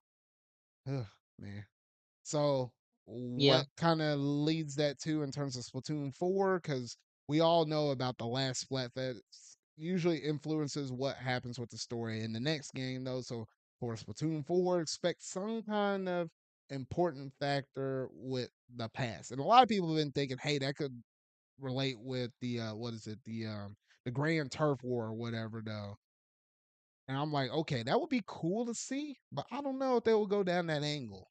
Maybe they I think won't. they're just. Who's to say? I I think that whatever I think that this choice is not going to matter nearly as much, and it's just going to be for DLC again. Maybe. I think the whole story will be around time travel, but I think the DLC will center around the past with the Squid Sisters. Maybe the DLC will see us going back to the Great Turf War. That way you don't gotta make the whole game designed around it, you know? Yeah, that'd be kind of a smart way of handling it. Yeah. Oh yeah, it would be interesting. I really hope that Splatoon 4, whatever's, because I'm assuming it's gonna be Splatoon 4. It would make enough sense for them to do Splatoon 4. It's what they keep setting up every time. Um, Whatever it is, I hope it has a good story mode, just like 3 did, because 3 has one of the best story modes. 3 had the best story mode, but it didn't live up Worst to the everything hype else. with yeah, it didn't have the hype in terms of the DLC stuff. DLC wise, Splatoon 2 had the best story. So it's like we just need to fuse some of the best elements from 2 and 3 together and then we can get a Mm. great solid 4. That's all I'm asking for. But yeah, so outside of that, that's all we wanted to report on. You know, Splatoon 3's development cycle, their updates and stuff. It's officially over. We're just gonna get some balance and stuff here and there though. But I would say hats off to you, Team Pass, though. You fought hard. Nah, y'all jokers, man. We'll get y'all next time. Man, try hards, man. I ain't putting up with y'all's crap no more. We're moving on, Steven. We're moving on. All right, next up we have some holiday bundles that Nintendo happened to put out that it was kind of interesting because I was talking to you on Discord and stuff, and I was like, oh, there was actually holiday bundles for Super Mario Wonder. So we were thinking, oh, that's what we're gonna get over here in the States. I was hoping Nah, so. nah, nah. They're like, gosh dang it, Mm. we've been running this Mario Kart for the past 10 years. Hey, if it ain't broke, don't fix it. And that's exactly Well, what they yeah. brought out with See Mario that Kart 8 Deluxe with the what is it, the red box Switch and the Switch OLED. That's what we got here in America. this bundle single-handedly makes me realize, yeah, Mario Kart, even if it's not a launch title, is gonna be launch year. No doubt about it. There's no way that Nintendo can afford to release without a fucking Mario Kart title. Especially because Mario Kart kind of covers all bases, Zard. It's a great tech demo, it's a great multiplayer experience, and it's their biggest franchise. Yeah, and I think Yet that's you cover all literally bases. yeah, that's all they're banking off of because it's like, well, if this is the number one highest selling game on the Nintendo Switch, why would you not want to attach that with the Nintendo Switch for like one last push? This is literally probably going to be the very last holiday that the Switch is the only market on the or Oh, the it will. only game console on the market from Nintendo where it has all the shine and stuff. So, this is like their one last push. I kind of wish it was just another bundle. Like, that could have probably pushed like Super Mario Wonder sales up and over by quite a bit if they would have attached it with that. But maybe they're just knowing like, hey, that's a newer Mm. game. We're just gonna get people just to buy that outright though. Mario Kart 8, it's old. It's old at this point. It's old, but somehow we're still able to get away with selling this sucker though. So I don't know. Ain't too much of a news update though, but if you happen to know somebody that will like to get a Nintendo Switch or a Switch OLED or whatever, you can kind of keep these in the back of your mind. It's just a free game and stuff like that. If you happen to know somebody that doesn't have this game or this console already, I'm just saying, but Wait, I'm whatever. sorry. Is it pre-installed or no? It's like one of them digital download codes I think that come up in the box. I don't think it's Okay. pre-installed. I like that they're doing an OLED though. That's nice. Like they're doing an OLED and a regular bundle. They always do the regular Switch just to get rid of stock, but I guess now they're kind of doing both. I mean, yeah, because I feel like the OLED is selling more than the baseline Switch because people just like Oh that yeah, because bigger screen and stuff. Yeah. The OLED is definitely the one that's being stocked more. Like I don't like I either see Switch Lite or Switch OLED. They basically just wanted to phase out old Switch because the new one had the better kickstand and better this and better that, Yeah, because I feel and like also whenever better yeah, dock. yeah, because I feel like whenever we do get around, because actually that dock is an updatable dock. Imagine if they update that dock or something like that to where it's like, hey, if you had the OLED dock and you have Mm. a Switch 2, you can plug it into that OLED dock and it actually does something miraculous or something like that. I don't know. I'm just No, making up stuff. that's not gonna happen. It's not I'm even just gonna fit in the well, no, thing. no, well, now that's the other thing though too. I remember hearing some reports and stuff. People looked at some of the internals on the dock, and apparently it can output the 4K. It just doesn't do it. I'll know. Yeah, but I don't know if they could they're pull a miracle with it though, but I who's to know say? they're much more likely to make a new dock. I mean, they are gonna make a new one, that's for sure though. But But I'm just putting it out there in the universe. I'm just putting it out there. I'm just saying. I think it would be a waste to just use the technology from the older one when they could actually put power into it. Hmm. But All right, anyway, but yeah, though. No, I was talking about with pre-existing ones, not saying they're gonna move with that moving forward though. But eventually they're gonna probably phase out the basic Switch. And if they are selling, which they probably will, still keep selling Switches along with the Switch 2, they probably will just try to push the OLED as the ongoing product though. That's just the kind of way how I see it and envision it. yeah. But yeah, not too much more to say about that. Just a simple Mm. update because we got the holiday season coming right around the corner. It's crazy to believe that October's literally going to Mm. be, is it this week? No, next week. Next week, October happens to roll around. But yeah, good stuff. Good stuff, Nintendo. All right, now, oh shoot, we're getting into some hot, spicy Mm. topics now. Spicy enough to hopefully cure up your throat over there, Steven, though, because Sorry. PalWorld and Nintendo, they're going at it now because Nintendo dropped that statement over there on their desk, and they were like, "Hey, remember y'all kind of got big around January." I remember hearing about on the pod a few episodes ago. We were talking about how Power World is basically turning into like a little mini Pokemon company, and Nintendo over here looking at them along with the Pokemon company themselves, and they're like, "Nah, we ain't gonna let this happen. We need to nip this mess in the bud, ASAP now." And that's exactly what they did because now Nintendo, along with Pokemon Company, they're suing Power World for basically infringing on a lot of their copyright materials and stuff like that. So it's gonna be some very interesting weeks. I feel like we can't go too long in the gaming industry without some kind of major court case battle.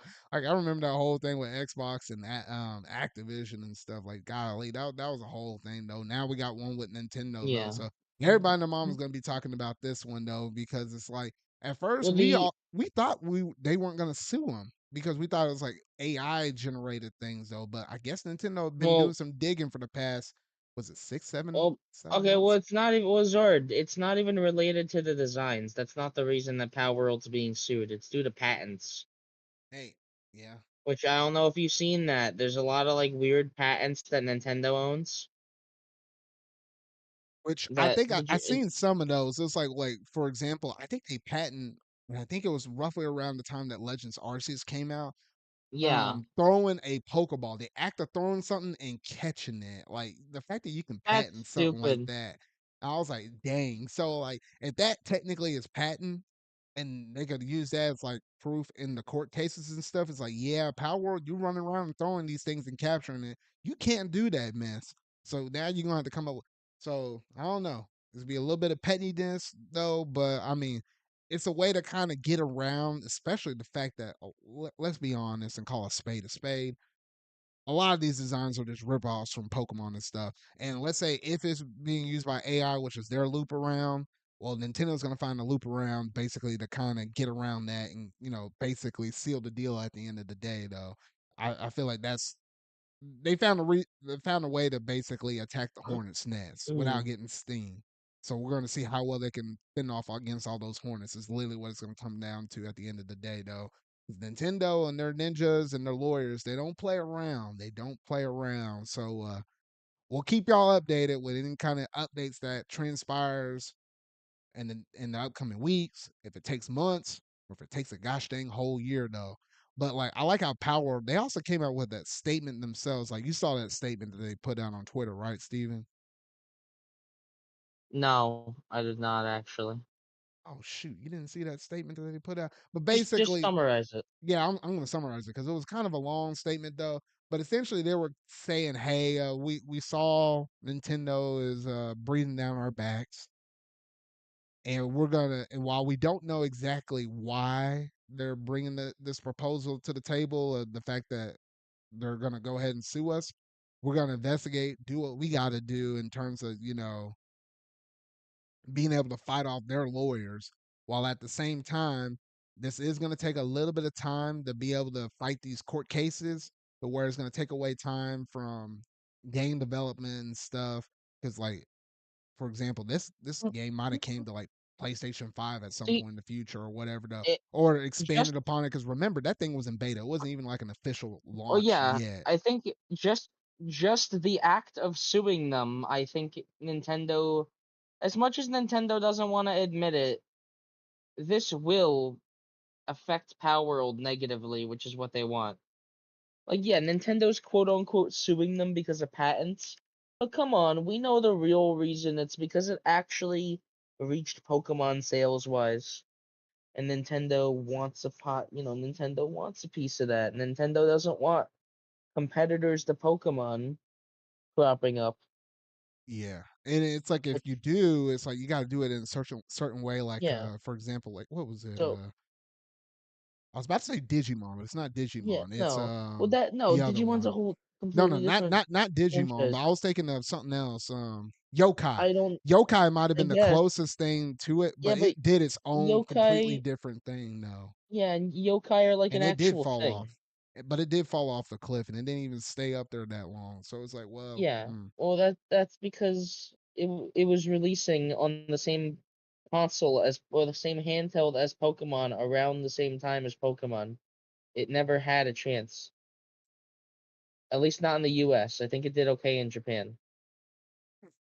yeah, so I didn't think we're gonna be reporting on But Power World anymore outside of them having an official launch where they're dropping on more consoles and stuff outside of them trying to pull like a Pokemon company thing and try to fuse together a bunch of different things to kind of build up a well, bigger I think brand. But here we are. the game also having guns probably put it on Nintendo's radar. Having like a child, because there's probably parents that mistake it for Pokemon, and then Nintendo has to deal with those calls. Yeah, I mean that is true, but I mean, luckily it's not on Nintendo's platform, so it's kind of like, I mean, Oh yeah, if you have that game and stuff like that, you would think it can't be Nintendo because it's not on the Nintendo platform. At least I hope adults are just but that well educated where they but kind of know that. at the same time, Pokemon does allow does have the trading card game on PC. So Pokemon specifically does put games on other platforms. That is true, and then we know that Power World was about to make an anime and stuff, and a few other Yeah, I things, think and probably going to merge. So Nintendo that might have also kind of speared Nintendo's on seen some them stuff. expanding.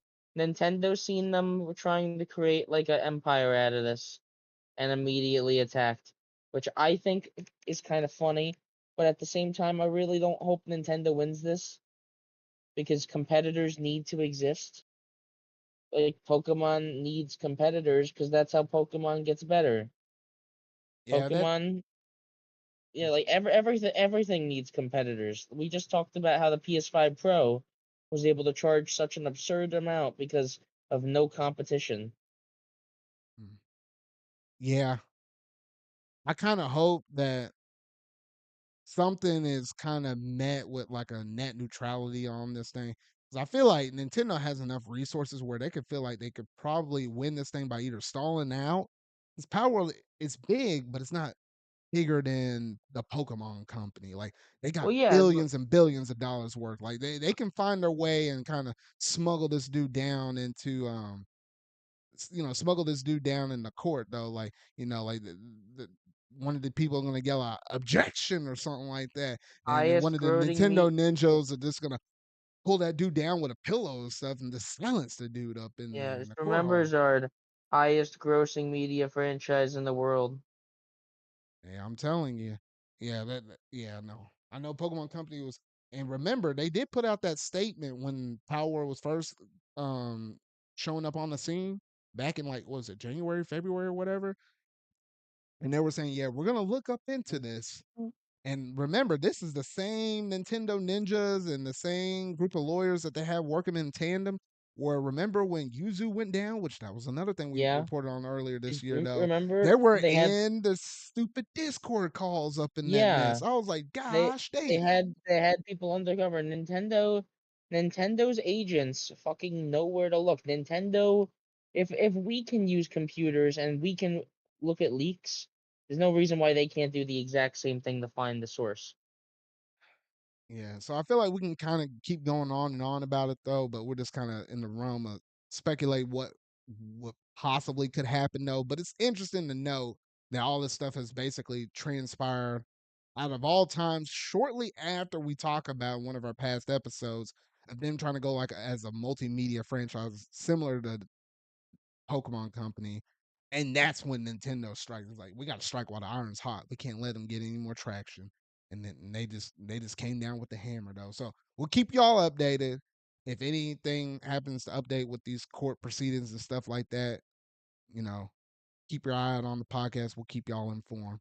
But that's about it in terms of that one topic right there, which then leads us to the big and one of the last major talking points of the night, that being the Nintendo Switch 2 leaks. It's Yes, Steven, oh boy, because I woke up on the day that this happened to be the thing, and I was scrolling through Twitter like all things. I think that's just like usually my morning routine is just to check Twitter, make sure nothing crazy has happened, nobody, no wars has started, something crazy like that. And something I'm just crazy happened. yeah, and I was just scrolling through and I saw Nintendo everything post, and it's like possible Switch 2 leaks. So I was like, huh? Like I'm still wiping the crust and stuff out of my eye. I click up on it and I look at the system. I was like, oh, okay. That just looks like a model of a Switch. It ain't nothing new that we hadn't seen. And lo I and put behold, I saw them Joy mhm. Cons and then the ripped off back cover of the Switch. And I'm like, oh shoot. Wait, Yeah, this might actually be legit. I think it is. I don't think there's any way that this isn't legit. And if it's not, then it's not, but like I think it just makes sense. It's nothing groundbreaking, which I think is the whole point. Most leakers try to make something super surprising, something that stands out.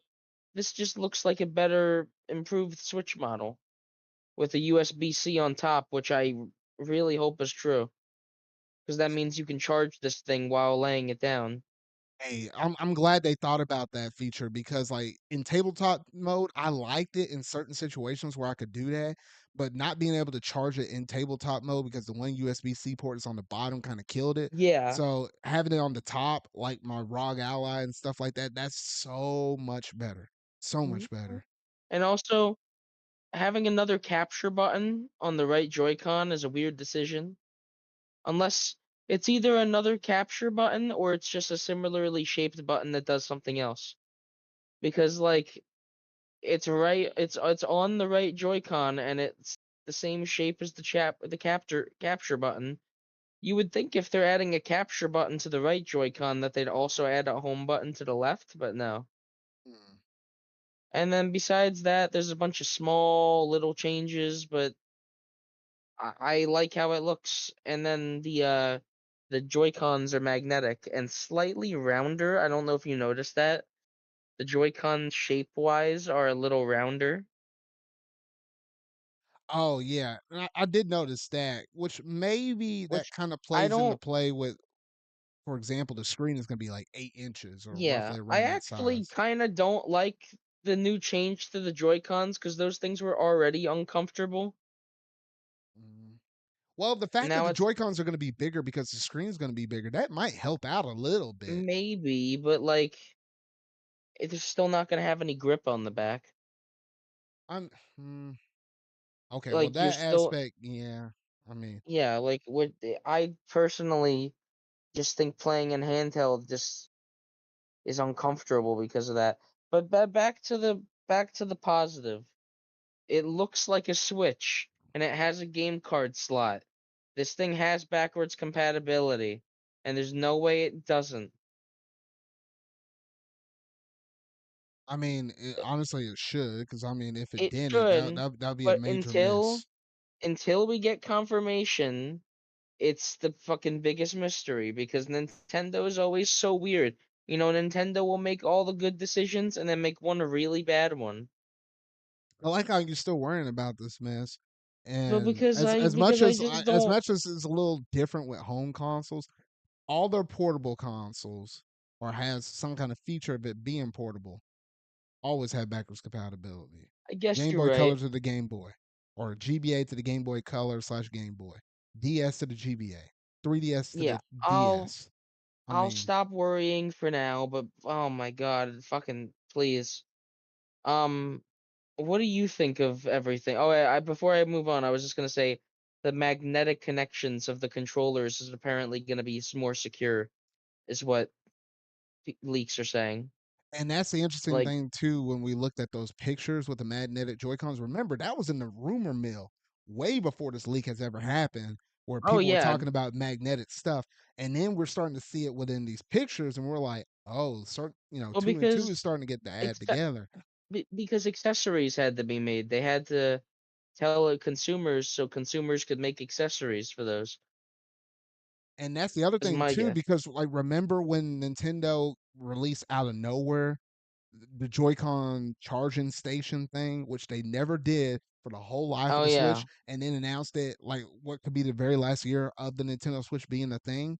Like you start putting together all these different puzzle pieces and the picture's starting to form. It's starting to all add up. I'm literally like Kronk off of like Emperor's New Groove, like, oh yeah, it's all coming together. well yeah. I really hope the Joy-Con magnetic thing is true because I don't know if you have this problem. The Joy-Cons, they kind of wobble inside of the rail a bit.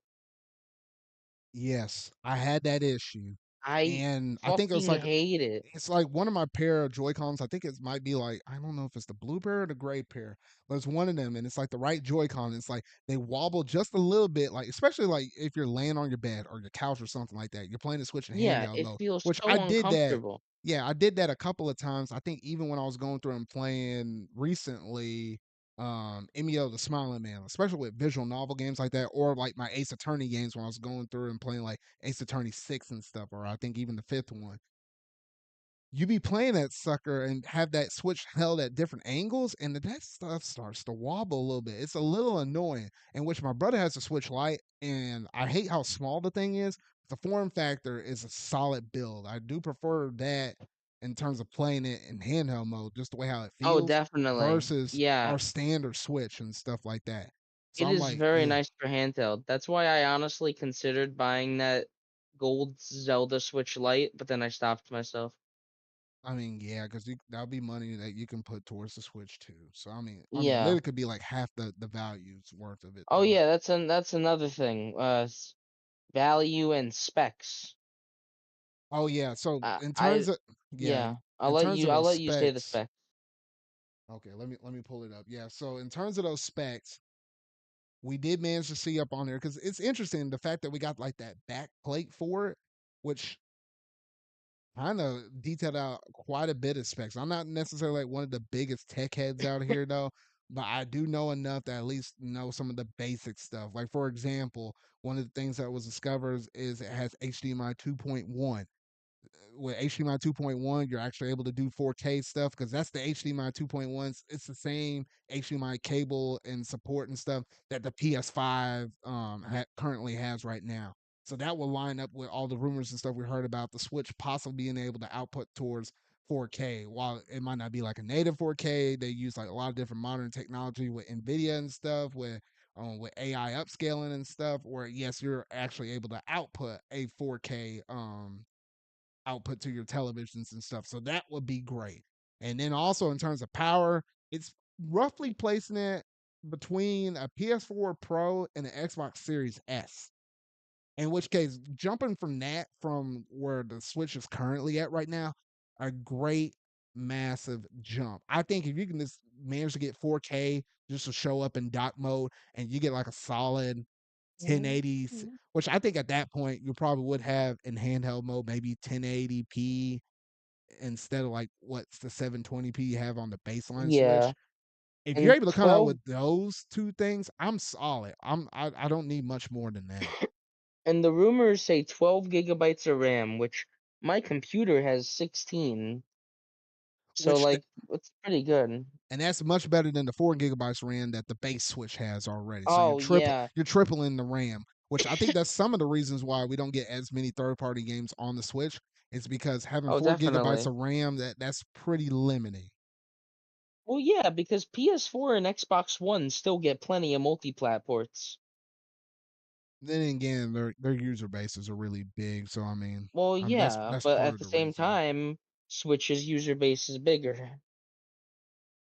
Yeah, that is true. That is true. Hold on, I was about to Um, say one more thing and then I forgot. Shoot, well, we were talking about the RAM, just all the specs. Was it uh, something to do with specs? it might have been. I just completely lost it now. But what were you about to say? I was just gonna say, that I we don't know necessarily if the specs are real. We don't know if any of this is real, by the way. The specs kind of were also just aligned with this same thing. Like they were found on the same board. It was like a Chinese board. Um, I think it's all real. I think everything we're discussing right now is real, and I really hope the specs specifically are all true. Because think about what Nintendo's teams could do with this when they're already optimizing games like crazy. Oh, okay. That was the other thing. I just remember in terms of some of the What? specs. The storage of the inside of the Switch 2 would be like Oh yeah, 256 gigabytes, which is which is nice, a but I have great a micro SD increase. card. Yeah.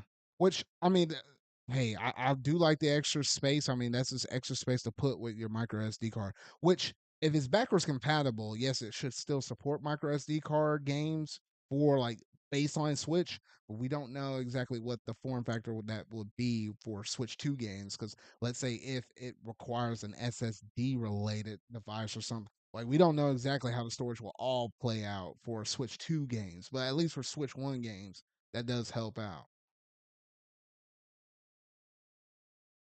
I think that was the main thing I was missing Yeah, though. But the fact that this and thing did leak and like what we're saying, it kind of originated from somewhere in China more than likely. It just kind of brings into questions like, is Nintendo kind of dropping the ball in terms of announcing this thing? Because everybody and their mama was thinking after we saw this leak, oh, Nintendo's gonna announce it that week. yeah, Did not yeah, happen. but I feel there's probably a very specific reason Nintendo's waiting for. Like, obviously, our us gaming people aren't the only people buying a Switch and buying a Switch too. Like, they're probably waiting until a high-profile release like Mario Party is out of the way to get the ball rolling. That's my guess. We'll see though. Is that they want to get like Switches sold for holiday season. But there's a possibility due to multiple people meeting with Nintendo at their headquarters. Like limited run games met with Nintendo. Some other people met with Nintendo at Nintendo of America. That we could see an announcement soon. By the next podcast, we could have an announcement already. Mhm.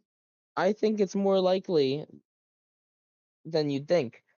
Early October specifically. I don't think it's happening next week with Tokyo Game Show happening, as well as Echoes of Wisdom releasing, plus a State of Play potentially. Yeah, no, it's about to get a little busy within this upcoming Yeah, week. So, like, if they didn't but strike this past week, there ain't no early way they're doing it this October, week. yeah, but early October, there's nothing happening. Yeah, so I would say at this point, October onwards, we're full blown in switch Well, to yeah, watch. yeah, October because it opens the floodgates wide well, open. It could be any especially minute. because I was just gonna say October is when the original Switch got revealed. They historically like using that month. Yeah, so it's like, right before the holidays, but it's like if they word it right and they showcase off what needs to be showcased off in that first reveal and kind of quell a lot of the questions that a lot of users have been thinking of, like you, or not the thing is backwards compatible, whether or not your library games is going to be, moved over in terms of like all the digital purchases you bought on the Switch, if they can move over to the Switch too. We're not doing some weird kind of transfer thing, buying up cost stuff from the like the Wii to the Wii U. I think those errors is done with. It's the reason why they reiterated in multiple different Nintendo fiscal reportings where it's like, hey, they've been working on this Nintendo account so that way they can have a smooth, easy transition over.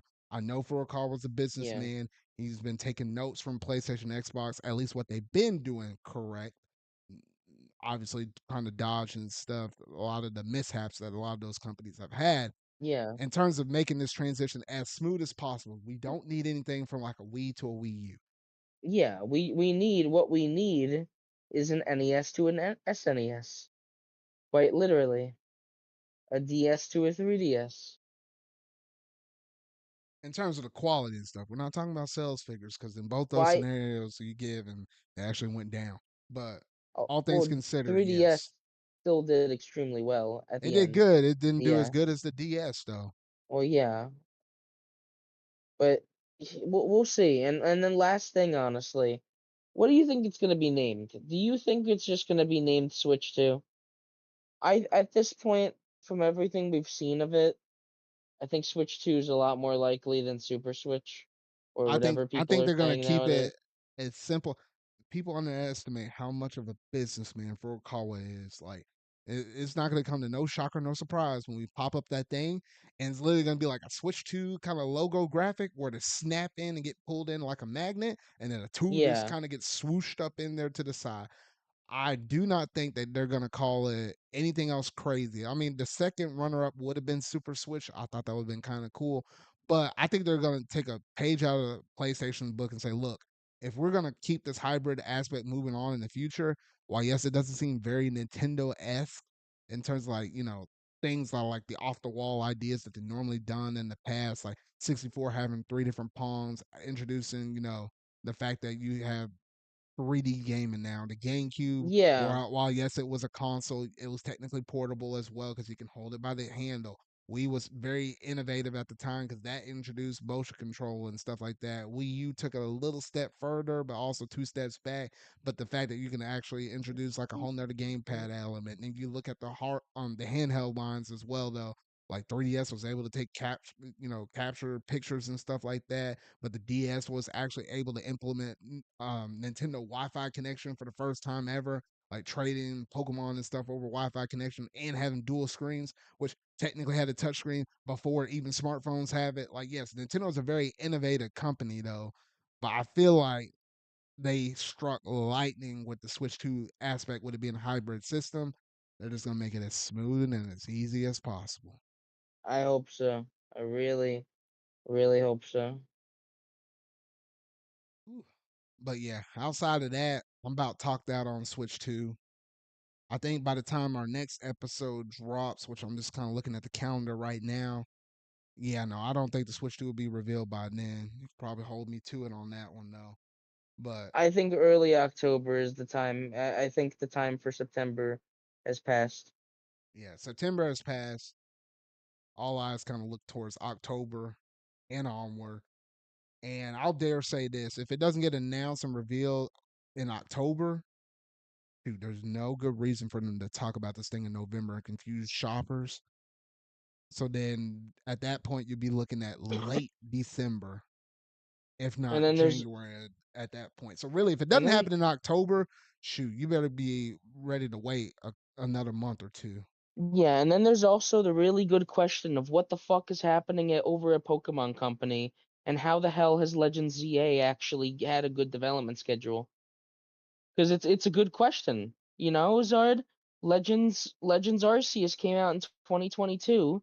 Kind of crazy to believe that they've actually been working on this one since then, hopefully. I like how you brought up Legends Arceus.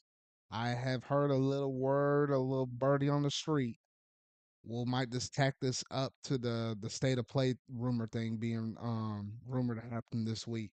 Little birdie said there might be a chance of a Pokemon Direct this week, which If that I would not put it past them. But if it were to happen, considering how what was it last month, Steven, when we were watching Pokemon Yeah. VGCs, they gave us all the traditional updates in Well, terms of most if of the mobile stuff. This would be about Legends EA if that were if to be the well, case. yeah, if there's smoke, there's fire. When I think when Legends ZA is announced, let's just say theoretically, Zard, if Legends ZA is shown in some kind of direct, like next week or whatever, what you think? We both probably think it's an extremely high chance it will say coming to Nintendo's next platform at the bottom, right? Like ZA is the first game that Nintendo will officially say is coming to Switch 2, They could. It's just kind of where because they all they're place. we're I don't getting to know. the point where they have to start saying games are coming to it. Like they have to start acknowledging it. Like how with Breath of the Wild, they said it was coming to NX. They eventually Well, just started acknowledging it. I guess that was also because of the fact that they gave like a code name for it though. While the Switch Two, Yeah. it's just a successor to the Switch, but Yeah, you don't have an actual name to tie it with, or but even a code name. they keep Hmm. mentioning it in every single direct. They're like, please note there will be no mentions of the successor. They know people are waiting for it, and they know that people are expecting it in every announcement. Hmm. Well, So I don't know. if Pokemon does a presents, and then there's no notice about the Switch successor not being in it, I'm not ruling anything out. I mean, yeah, I mean that one you have to kind of take with a grain of salt because literally Yeah, what they could do in the Switch 2 reveal trailer, let's say that does pop out in October or whatever. They just show a little clip of Legends EA, something that's familiar that we already know yeah. about No, the I game for know, now. And that's all they but have to do. They but don't just have to say it's imagine, coming out to the Switch 2. They just showcase it off like that, and people will just run rampant with just analyzing the trailer, and yeah. then headlines start sparking up everywhere. So I feel like that might be the approach they'll do. So that But way, when just they come out with that big January showcase or whatever they want to call it this time around and reveal all the games, it just seems like a crazy yeah. amount all at once. Switch 2 could have a fucking insane lineup. Switch 2 could have a Pokemon game, it could have a Mario Kart, and it could have Metroid Prime 4 all for launch year. Yeah, it really could. It could it could have all of those plus a 3D Mario. It is going to be a very, very interesting time. I guess the only thing that's going to be different about Switch 2 is that we're not going to get a 3D Zelda till like later in the system's life. Oh no, it'll be like midway through the Switch's life. Yeah, We'll be it looking at another I guess Skyward because Sword because Skyward's I was gonna say Wind Waker situation was like halfway through. Wind Waker, I I'm think, was pretty sure. halfway through. Skyward Sword, I know for sure was halfway through because that was like our only, well, Ocarina of Time not was. only game that was on the Wii that was a Zelda game though, but like big new Zelda game. Yeah, Yeah, it was. Ocarina was at like a year or two later. But yeah, But I feel like 97, yeah. Like they are definitely gonna get that thing out as soon as they can, but I don't think it's gonna be like 2025 or 2026. I think next Zelda game is gonna be like 2027 at the earliest. yeah. So I mean, by the time you look at that, other games like a potential Splatoon 4, which that wouldn't be at the launch, kind of like how we had with Splatoon 2. Although Yeah, I but know Nintendo's kicking themselves, because that's a good reason to Mhm. have attached Nintendo Switch Online subscriptions Yeah, to it. but Though that would well, be they'll like have a 2 years game. later. They'll have some kind of online game. Mario Mario Kart, Kart will probably hold it fucking up until Splatoon yeah, gets around, and that's how they're gonna carry and that over. they could also have like a new IP that's focused on the online Astral because they Chain did. 2, baby. I know that's not an online game, but Astral Chain 2 better be in that presentation. That's all I'm I saying. would I would love for that, but we'll see. Oh yeah, one last thing about Switch 2. I promise this is the last thing, but I'm just It really better be, excited. because we're running on time. With 12 gigabytes of RAM and powers close to a Series S, they better go back and enhance some games because there are some Switch games that kind of run terribly that they can fix. I hope it's just one of those things where you just boot it into you pop in the cartridge or you Well, boot up the game off of your library, your digital library, and it just naturally runs a little bit better. Kind of yes, like how you but plug a some games. PS4 game into a PS5, it just does that. And if Mhm. Nintendo wants to go out of their way and have one of the studios say, all right, on the side, Monolith Soft, you can do it like an improved version of Xenoblade Chronicles 2. I would love that. They Yeah. can do that as long as it's not going to take too much time away from Well, them. some games it's as easy as just unlocking the frame rate. Like Bowser's Fury, they can easily make that 60. Hmm. Emulation can already do it. Yeah, that's Kirby true. and the Forgotten Land make that 60. They can do these things if they just put their mind to it. Yeah. So hopefully, whenever this thing gets truly revealed, and that's the funny thing, they're gonna reveal this thing as like a traditional trailer, like how that first Switch was revealed in October 2016. And the funny thing about this whole scenario is people are gonna want more. They're gonna want to know, well, what are all the Well, games, yeah. extra specs and stuff like that. And it's like it's just never gonna end until you have that big old showcase, though. No, But of course, but having it like revealed and Nintendo officially not acknowledging it is the first step. yeah, yeah, that's true. That's true. All right, Steven. Well, we rambled long enough for the Switch to for quite some time. This has probably been the most information we had about it outside of some rumors here and there, though. But at least some of these rumors starting to tie in with some potential Hmm. leaks now. Obviously, you still got to take things with a grain of salt, but we're seeing too many of these puzzle pieces connecting together for us not to actually give it like a big segment like this on the show. So here's Yeah. hoping maybe within the next 2 or 3 episodes, we'll have the Switch 2 actually be revealed. If so, we might just have to have a fully dedicated episode to that because I know we will ramble on too long. Oh yeah. Aside from other topics that will also need to be discussed, so you might get a special one-off episode whenever that finally happens, though. So it's gonna be cool. Oh, definitely. I'm excited to talk about that for 2 hours. Yeah, so I think that's gonna basically do it in terms of all of that. I know we're getting close, right up on time, but I think we can squeeze out this one last segment right here, though. So without any further ado, let's go ahead and jump up in our last segment, that being what you've been playing.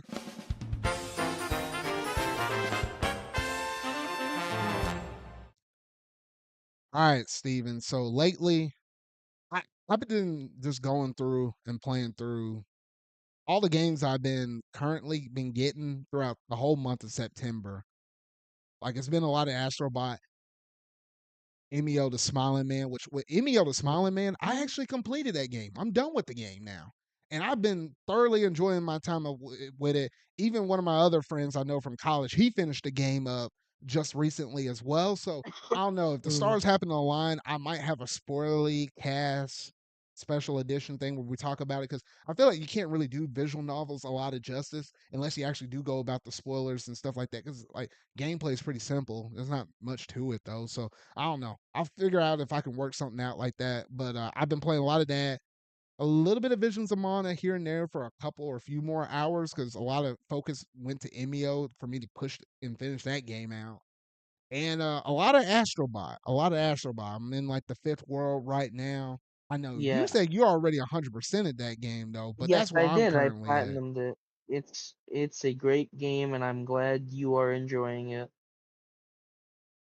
Yeah, I've been thoroughly enjoying it, and I always love a really good platformer to be able to go through and play every now and then. It's not like they release every single day of the week, or at least good quality ones, should I say though. Yeah. But no, I've been thoroughly enjoying this one though, and I managed to unlock like the costume room where you're actually able to have different outfits for Astrobot, which like I got like a Ratchet one unlocked and stuff, and I was like, dang it, I know there's gonna be like a really cool one that I probably don't know of that I really would want to get. Like, There's a were all couple of cool those ones. ones? There's a Parappa one.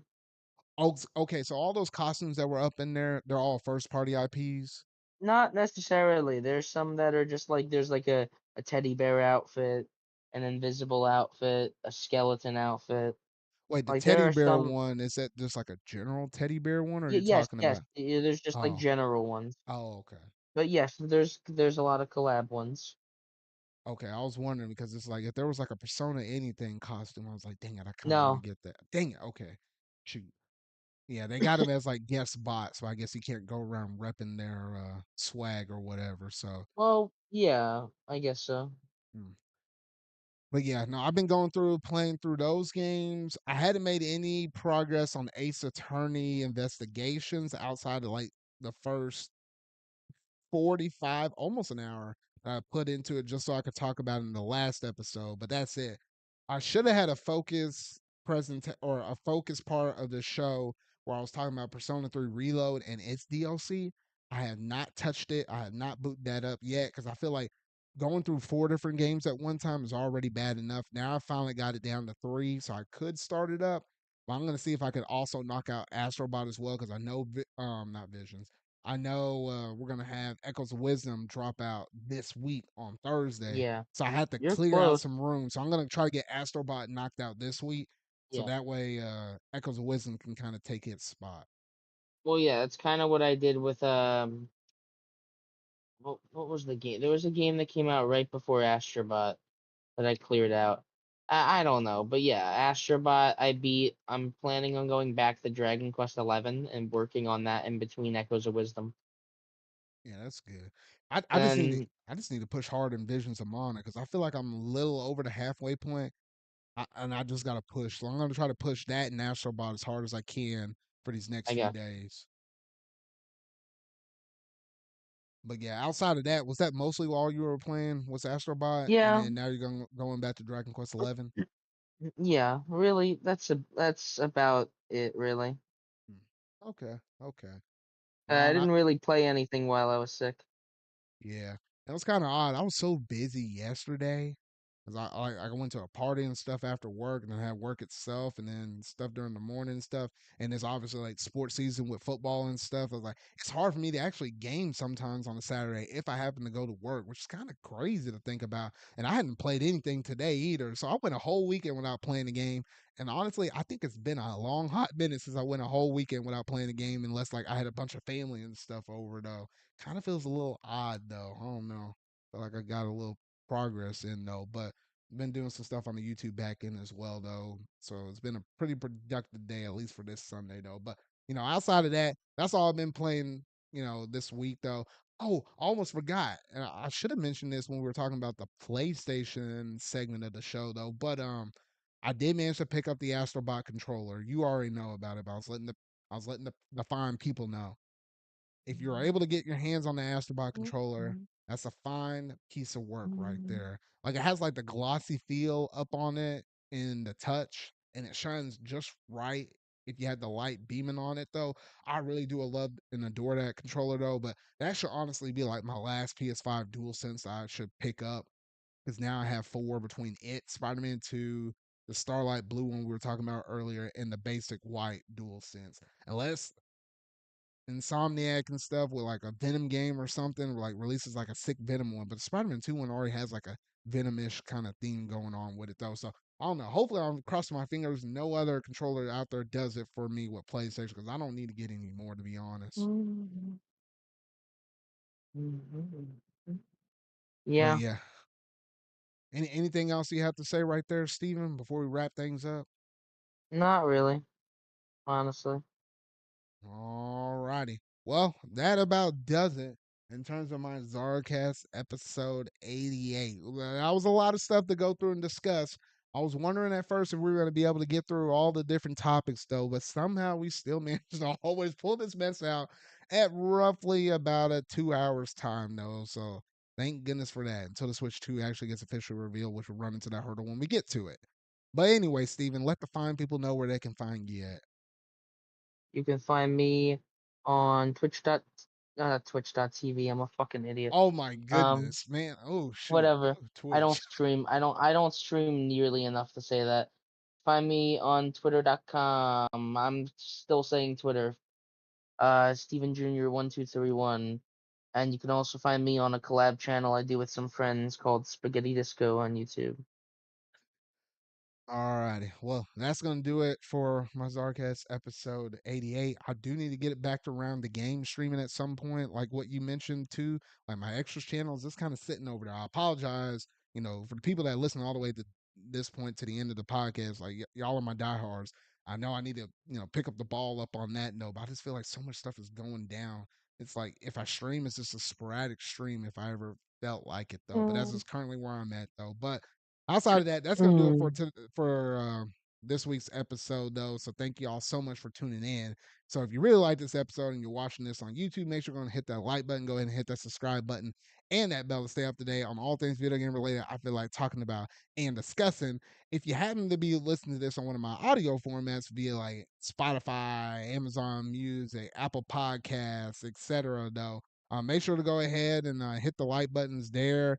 Go ahead and give it a little short review if it lets you do, and just let people know, hey, we're just a couple dudes that really love talking about things in pop culture segment related news, as well as gaming news and everything else in between those. So, yeah, that's officially gonna do it for this episode, though. So remember, y'all, until our video I make next, until my next ZardCast episode, that being episode 89, I'll see y'all later.